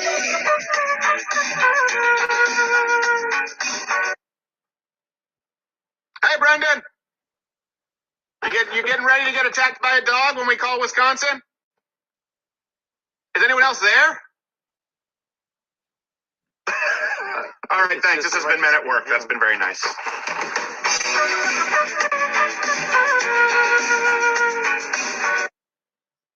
It's so dark out there. It is very dark. It is extreme. It's a party. I think they're actually just sleeping. Yeah, they're just they're waiting. They're not paying They attention were at all. really excited to like lock us in this room and be like, "All right, guys, watch CNN for 6 hours." You can tweet me at @SCrowder, and again, the hashtag is Crowder Election Stream. If there are any particular meltdowns that you think we need to tune into, let us know, or in the Blaze chat. If it's NBC, ABC, CNN, MSNBC, Young Turks, Fox, New York Times, Nate Silver, because I always particularly like my meltdowns to involve what looks like an Uncle Fester bald cap. Please, please. Just let us know, and then we can tune into that. But you were saying something, Half Asian. What we were looking at was Ohio, still again a little bit behind. But when you look at Ohio and where they're at on the number of votes, it's slowly creeping up in terms of evening out on that number. So that means you again have that big influx of early voting, which only accounted for I think 40 to 50% of the vote in Ohio, much lower than you saw in North Carolina, which was 75%, and in other states which were north of 50. So you didn't even have that much more you needed to catch up in Ohio. So it's starting to trend again more in that direction that you were pointing to. You didn't have you had a bunch, but you didn't have enough early voting to counteract the number of people that are coming in from the votes today. So let me ask you this, Reg, because you're looking at the New York Times needle. Yeah. Florida, and from what they're saying, North Carolina and Georgia, that seems to all track with what I told people today with the early voting, right? Yeah, absolutely. And let me see if I can pull up here. There. And hold on 1 second. Everyone here knows that I'm a comedian, correct? Yes. Oh, really? So the fact that I was able to find any of this information, now, like I've said, this number remains to be seen. The number was, I've always said, pretty definitive on Florida and Ohio, and I felt pretty confident, pretty definitive on North Carolina, Georgia, and ultimately Arizona. And we're seeing right now, certainly Florida, that already happened, what the New York Times is saying with Georgia, North Carolina. It doesn't determine exactly what's going to happen in that blue wall. That still is anyone's game. But again, if I'm right, and we are right thus far with the other states, that means that Biden is going to have to run. He's going to have to tune up Donald Trump in all of those states. I'm a comic, folks. Out of everyone who's on this stream tonight, I should rightfully be the least respected among all of us. This just tells you that the media is lazy and they're not doing their job. And so please do consider joining Mug Club at loudwithcrowder.com/Mug Club, because I'll tell you what, I might be a simp. I might have accidentally said North Carolina when I meant Virginia. Come on, Charlotte and Asheville, Charlottesville, it's easy. But either way, someone's getting hit by a challenger. The point is, ouch, I really do some work because I'm a simp, so I work a little bit harder. And I'm telling you what, I think I'm right. I'm right about that. I don't know who's going to win, but I've been right about those things. What are you about to say there, Reg? Yeah, first of all, I think simp, if you're using it as an abbreviation for like simpleton or whatever, that would be non-standard usage. I can tell you. It's a simp is someone who kind of makes a big deal of girls on the internet and idolizes them. But what? Shut up. Hold on a second. I'm going to bring this up. That must be Urban Dictionary. Wade, audio Wade. What have you heard with simp? Wrong. I don't know anything about memes. Reg is correct. What does simp mean to you, audio Wade? How about this? How about this? Fence-sitting pussy? Give me an answer. I don't know anything about internet language. It can be both. I'm saying in modern vernacular that the sort of Zoomer class uses, a simp means someone who is very desperate for women and gives them a lot of attention. Obviously, yes, there is the more antiquated usage of simp. As Wiktionary has spoken. Oh, by the way, a short history of simp. Now it says in the New York Times, an insult takes a dizzying trip through rap, men's rights, misogyny, and TikTok. So you know what? Fine. I meant simple. I'm waiting for the chat. I meant simpleton. But the point that I was trying to make was that you are correct on what's important, which is the there are a whole bunch of different New York Times little needles, but what interests me is the probability one here. If we can bring that up, we have Florida with 93% reported. Still not called. Over 95%. But most networks are calling that. Now Georgia is 47% reported, 83% Trump. And then North Carolina, 82% reported and over 95% Trump. That looks like he's probably got it in the bag. Wait, which one? Hold on a second. I want to see I'm going to bring up the North Carolina RCP general election. Let's go, baby. Well, hold on a second. If we're using the 2016 general election, it would have been the four-way race, right? Correct. Yeah, Jill Stein. Yeah. With that other guy, Gary Johnson. Gary. Let me keep talking there, Red. Someone else. I'm So trying to hold on. think. Yeah, so all I'm saying is that it's only looking better in Florida, Georgia, and North Carolina as the night goes on. And so I think we can see a lot more of that. You know, I think, again, you guys made fun of me about Virginia, but I think it's going to be closer there than people expect. I think Trump is going to do a lot better in Virginia? a state like Virginia. They made fun of I mean, me look for at the that. numbers right Okay, now so on CNN. It's 56, 41, 45% reported on CNN, which is at least 7 to 9 hours behind. So let's call it a solid. But even there, look, I'll call myself out, which is when looking at Michigan, I mean, Biden's going to have to do a lot better if I'm going to win this prediction that Michigan's going to win. Or that Biden's going to win Michigan. Yeah. Is there a way to? How do I find results here for 2016? I'm trying to find these right now. If you're looking at mainstream media and you're trying to find anti-Biden results, you're not going to find it's them. gonna be real. So Donald Trump won Florida by 1.4 points. Is that right? Yeah, that sounds about right. 1.4, and now they're predicting by 3.2. Donald Trump won Georgia by about 5 points. What are they predicting him tonight? In New York Times. Yeah, he is up in the New York Times by 3. Okay, he's up in the New York Times by 3. All right, well, listen, we will go right back to that. But right now, we actually have to go to our next guest, one of my favorite guests. I want to make sure I have the plug right. What's the plug here for the do I have plugs for the guests? I know it's Game Bred Fighter, right? Game Bred Fighter on YouTube and on Instagram and on the Twitter. And he is an American who has ties, roots in Cuba with his family, but I don't want to call him a Cuban American because he might hurt me. Right. He's been on the show, and he has played a pivotal role in, of course, Florida, which we've already called for Donald Trump. Jorge Masvidal, how are you, sir? How good do you feel now that Florida went to your guy? I want more. I should have been redder. You asked me. Well, it's almost 2 times the amount of last election. So he'll probably win Florida by over 3 points. Does that surprise you? No, it doesn't actually. I thought we turned it a little harder. I think we did good. I was talking a lot to the people that run the internal polls in Miami, and they were ready to lose Miami by a lot more than what they ended up losing by. I think with Hillary, they lost by like 300 and something thousand. Hey, Jorge, we love your beard, but can you angle the camera up a little bit? Because it looks like you look like a reverse Wilson. There you go. Very nice. Let me ask you: Do you think that Donald Trump wins tonight? Yes, sir. Okay. It's a pick, my brother. What states do you think he wins? But as far as in the Midwest, because Wisconsin, Minnesota, and then you have Michigan, Pennsylvania. What would you call for Donald Trump? Because that's what it'll come down to. I'm putting money on Pennsylvania. I got some inside sources. While I was at the Trump rally in Florida, Pennsylvania, I'm betting money on Pennsylvania if anybody wants to take me up on the bet. I'm also betting Arizona, man.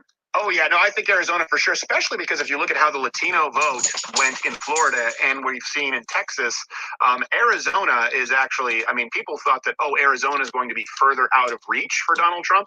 I think, if anything, it might even be better because, again, people see Latinos as one demographic, as a monolith. For example, Jorge Masvidal, let people know here, how different is a Cuban American, for lack of a better word, but a Cuban American outlook?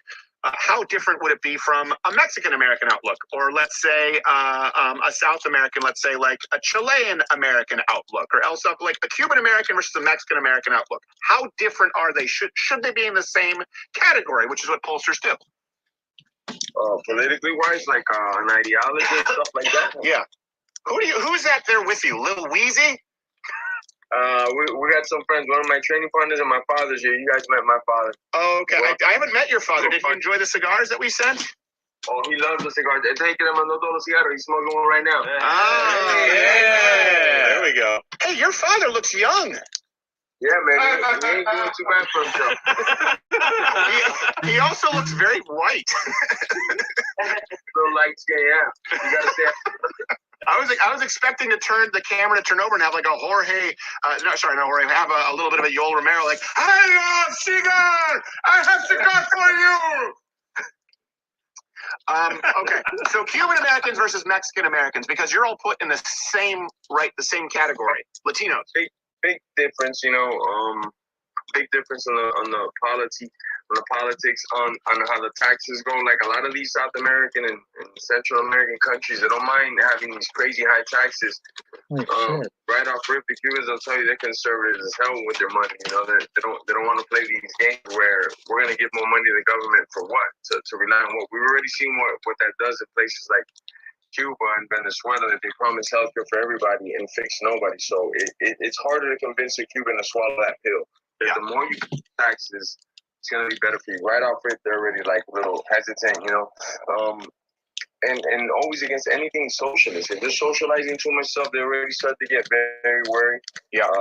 My father's just one example, but all my aunts and uncles are always talking to me about this on how it scares them and why it scares them so much. You know what's interesting is that you brought that up. I think that's the main difference. So when I did this video yesterday, or was uploaded yesterday, where I asked people about Donald Trump being a racist, there was a Mexican lady who said, well, he hates Mexicans. And she said to me, and we might upload this interview separately, Audio Wave was there, she said, you know, in Mexico, the government, they can arrest you if you speak out. And I said, well, that's terrible. She said, especially if you're wealthy. I said, what do you mean? She said, because then they can take more money from you. So they try to vilify the wealthy. And I said, oh, do you see that happening here? She said, well, that's a really good point. I said, so do you understand like the difference between a massive socialized government? She said, Mexico is not socialist. So here's the big difference. They see Mexico as a corrupt, crappy country, but the government tries to claim that it's not socialist. Whereas I think with Cuban Americans, it's been very clear, hey, why are things so bad? Your government keeps saying socialism. So you guys were fleeing, I mean, in Cuban Americans, your father there, fleeing an actual government that persecuted you for speaking out against socialism. Current Mexicans are just fleeing a crappy economy. And so I don't think there's as much of a resistance to socialism because they don't connect those dots. Do you think that may be a part of it? That's one good way to put it. It's actually a lot of Mexicans will say their government is corrupt. They don't have faith in the system.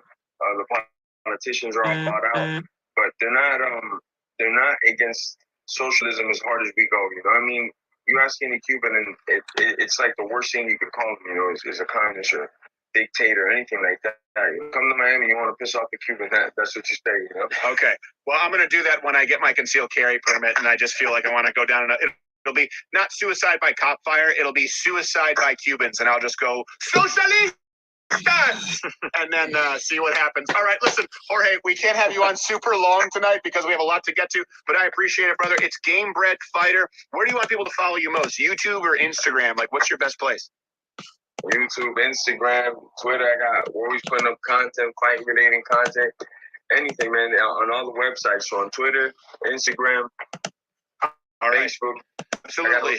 And we will have you back soon. And next time we'll have you build a raft for us. Jorge Masvidal, thank you so much. We'll see you, brother. Let him go. Pennsylvania has turned red. Did anything happen here while we were talking with Jorge? Any new updates there? So the Vegas odds have flipped to Trump. Really? Yeah. Someone can pull it up. Wait, hold on a second. Deja vu. I feel like it's earlier in the night than last time. Oh, it's way earlier. What did they flip it? What are the Vegas odds? Someone's got to pull it up. I just had a little bit of a message on it. So, yeah, we're going to pull it up and take a look. So yeah, I think it's 64 for Trump, 36 for Biden. Wow. And watch those odds change dramatically when they call Georgia, North Carolina, and Ohio for Trump, and they will. I'm willing to bet it'll probably go to about 75 Trump. Yeah. By the way, the odds, if you saw the stock market today, do you think the stock market will go up if they think Joe Biden's going to come in and change tax policy and close down the economy? I actually do, because they've backed Joe Biden. They have backed Joe Biden, but they're putting their money where it's going to grow. Like if he comes in and takes away Donald Trump's tax policy, do you think that's going to grow the economy or slow it down? If he comes in and closes down the country, is it going to grow or slow down? It doesn't matter. It could be better for big banks. That's the thing. It could be. Here's the thing. Joe Biden is better for big companies. Think about this for a second, everybody who's watching. And by the way, please do consider joining Mug Club. LighterWithCrowder.com/Mug Club. It's what allows us to do this. All this is free tonight. We have a couple of sponsors, Black Rifle Coffee and Spartan Armor, but we give the rest to you. And of course, every day you get like 45 minutes to an hour of extra content, and the kind of content that you can never see on YouTube. And if not, just please hit the notification bell, because subscriptions don't mean a whole lot on YouTube. We're going to be bringing Betty out soon after a commercial break where I pee. But think about this for a second. Doing the Jorge Masvidal. Yeah. By the way, you think there might have been something rolled in that cigar a little bit? Oh boy. Hopefully, no random out of contest testing. But yeah, by the way, I say this: Jorge Masvidal, for people to know him, the guy was a blast to have around. Oh, He was yeah, great. yeah. Really was a thrill. Here's one thing I will say with Jorge Masvidal. There's a little bit of that ember beneath the surface where you're like, if you actually say the wrong thing. Like, I bet, we've been around people like Daniel Cormier, George St. Pierre, Jake Shield is that way too with Chael Sonnen. But George St. Pierre and Chael Sonnen who've been on the show, if there were an altercation, they'd probably like back away, alert an authority. Jorge Masvidal's not that guy. But he's not a bully at all. But he's so warm. He's so warm and inviting, and he was so nice, and his manager was fantastic. But you can tell, like, please, God, don't piss him off. Think about this for a second, though. We are, for the first time in modern American history, a net energy exporter. We are energy independent, right? And our carbon emissions are lower than when Obama left office. Sounds terrible. Now, I know people will say that, well, our emissions were going down faster from Barack Obama, and that is true. They were going down faster, but with the side effect of crippling the economy, right? There's that side. With Donald Trump, they've still gone down mostly, but we literally are entirely energy independent, and we have under $2 gas, which the moron Newt Gingrich, and I say that because I don't like him. Newt Gingrich is the perfect example of the swamp. Went in worth $30,000, left government office worth $35 million. Oh, nice. But when you look at he wanted to run campaign on $2 gas. So we have $2 gas. We have more jobs. We have more American jobs as it relates to energy than ever before because of fracking. We've reduced coal. We've reduced our carbon emissions significantly. We're not even in the Paris Accord, Kyoto Protocol, Paris Accord. Yeah, Montreal Agreement. Kyoto Protocol, Paris Accord. I used to have to follow this because I used to get hung on those words all the time. It's the same thing. It's the same bullshit new country that doesn't matter. Or city. Think about that for a second. Now, can anyone out there name me a more green-minded company than Tesla? Anyone? Than Elon Musk? They're moving from California to Texas. So we have a country where we've reduced regulations, where we've increased fracking, where we've actually decreased the cost of gas. We now are a net energy exporter, and our carbon emissions are down. And there is not a state in the union with not only more green incentives, but crippling punishments and tariffs and fines on businesses that don't cooperate. They used to have a law. I don't know if they still do in California, where you could only have a certain allotment of SUVs on the lot because more Americans wanted SUVs at that point before the time. Gas prices, and still Tesla leaves California to Texas. What do you think is better for the environment long term? Also, what do you think is better for the environment long term? Because Saudi Arabia, they're irrelevant. Places that don't have the EPA. It is remarkable to me. No one ever talks about that. We have more energy jobs. We are energy independent, and carbon emissions are, I believe, the second lowest of any year. They went up slightly, I think, one of the years, but they're still damn low. No one talks about it. When no one talks about where's the world leader in clean technology. So again, not just vehicles, right? But think about even in oil and gas or energy itself. There's so many different companies in the United States. So even the ones that are the brand names, your Shells, whatever. And even though some of those European companies, but when you look at the West, including the United States, the number of scientists, laboratories, government funded, or just capitalism fueled innovation to try and make this work. Look, some of the biggest people supporting the environment are hunters, are conservationists, are people who are in the gun industry, and folks who want to preserve these outdoor areas. But how are you going to come up with it? Is it the Postal Service that's going to come up with this technology? Or is it your Elon Musk's? Is it going to be your other companies in America that have the freedom to be able to do it? And where are they going to do it? In California, where half the state is fire and the other half is falling into the ocean? Or Texas, where there's welcomed with open arms? Yeah, or Greta Thunberg's lovely homeland. Half of all able-bodied men don't work. Ooh. Now, speaking of the whole energy, and we thought that the fracking would, so we've got 40 to 40% of the votes in Pennsylvania, and Trump is up by 2 points, 50% to 40. So it's a little bit that looks good. It's really early. That man said, it's that early out. So I hear Jeff Mitchell at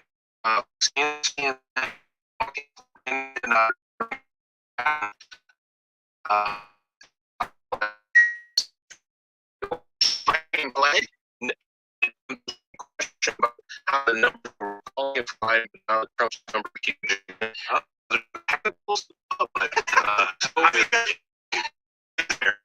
Great. So here's with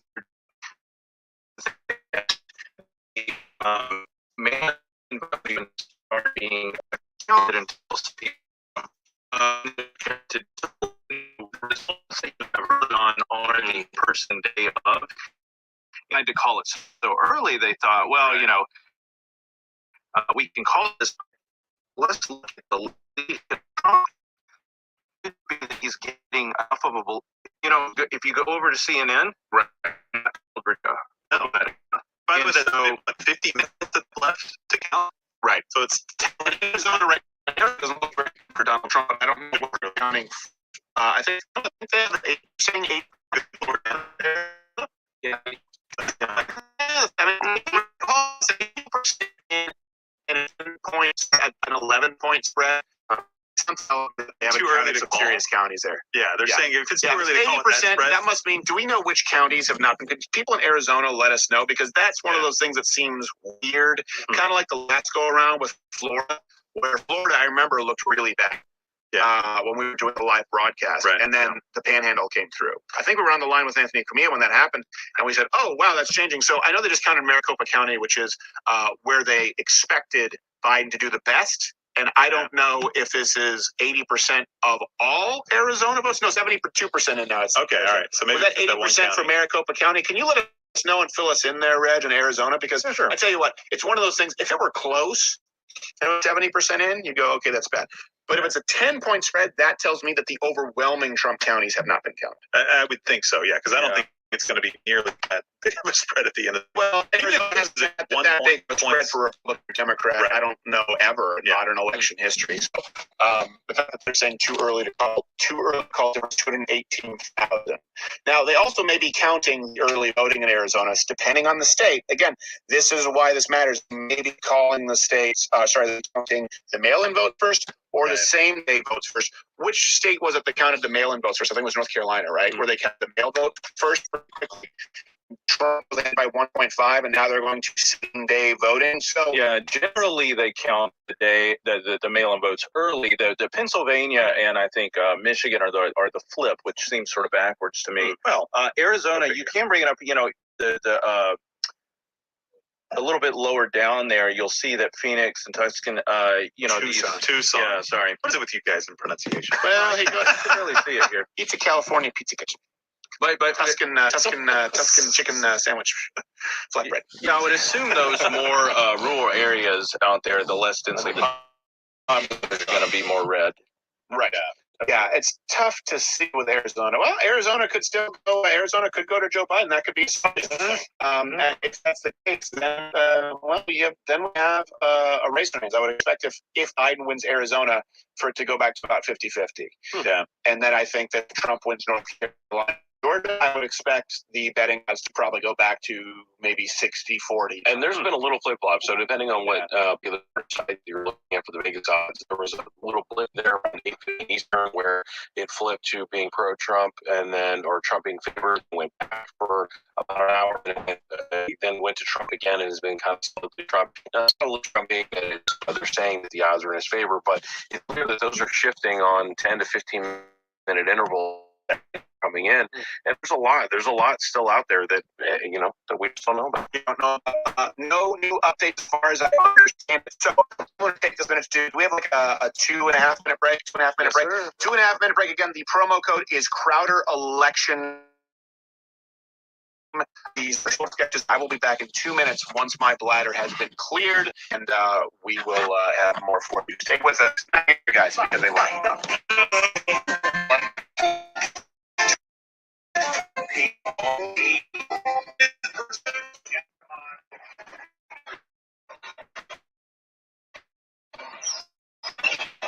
Are you ready, kids? I can't hear you.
on the couch. Just don't.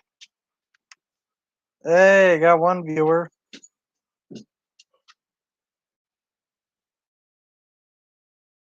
Right now, Trump is exactly in a good spot. Of all these states that are leaning red, based on the current votings where Trump is leading, if all of these stay red, he doesn't need any more other states. And he still's got Alaska. That's definitely going to be red.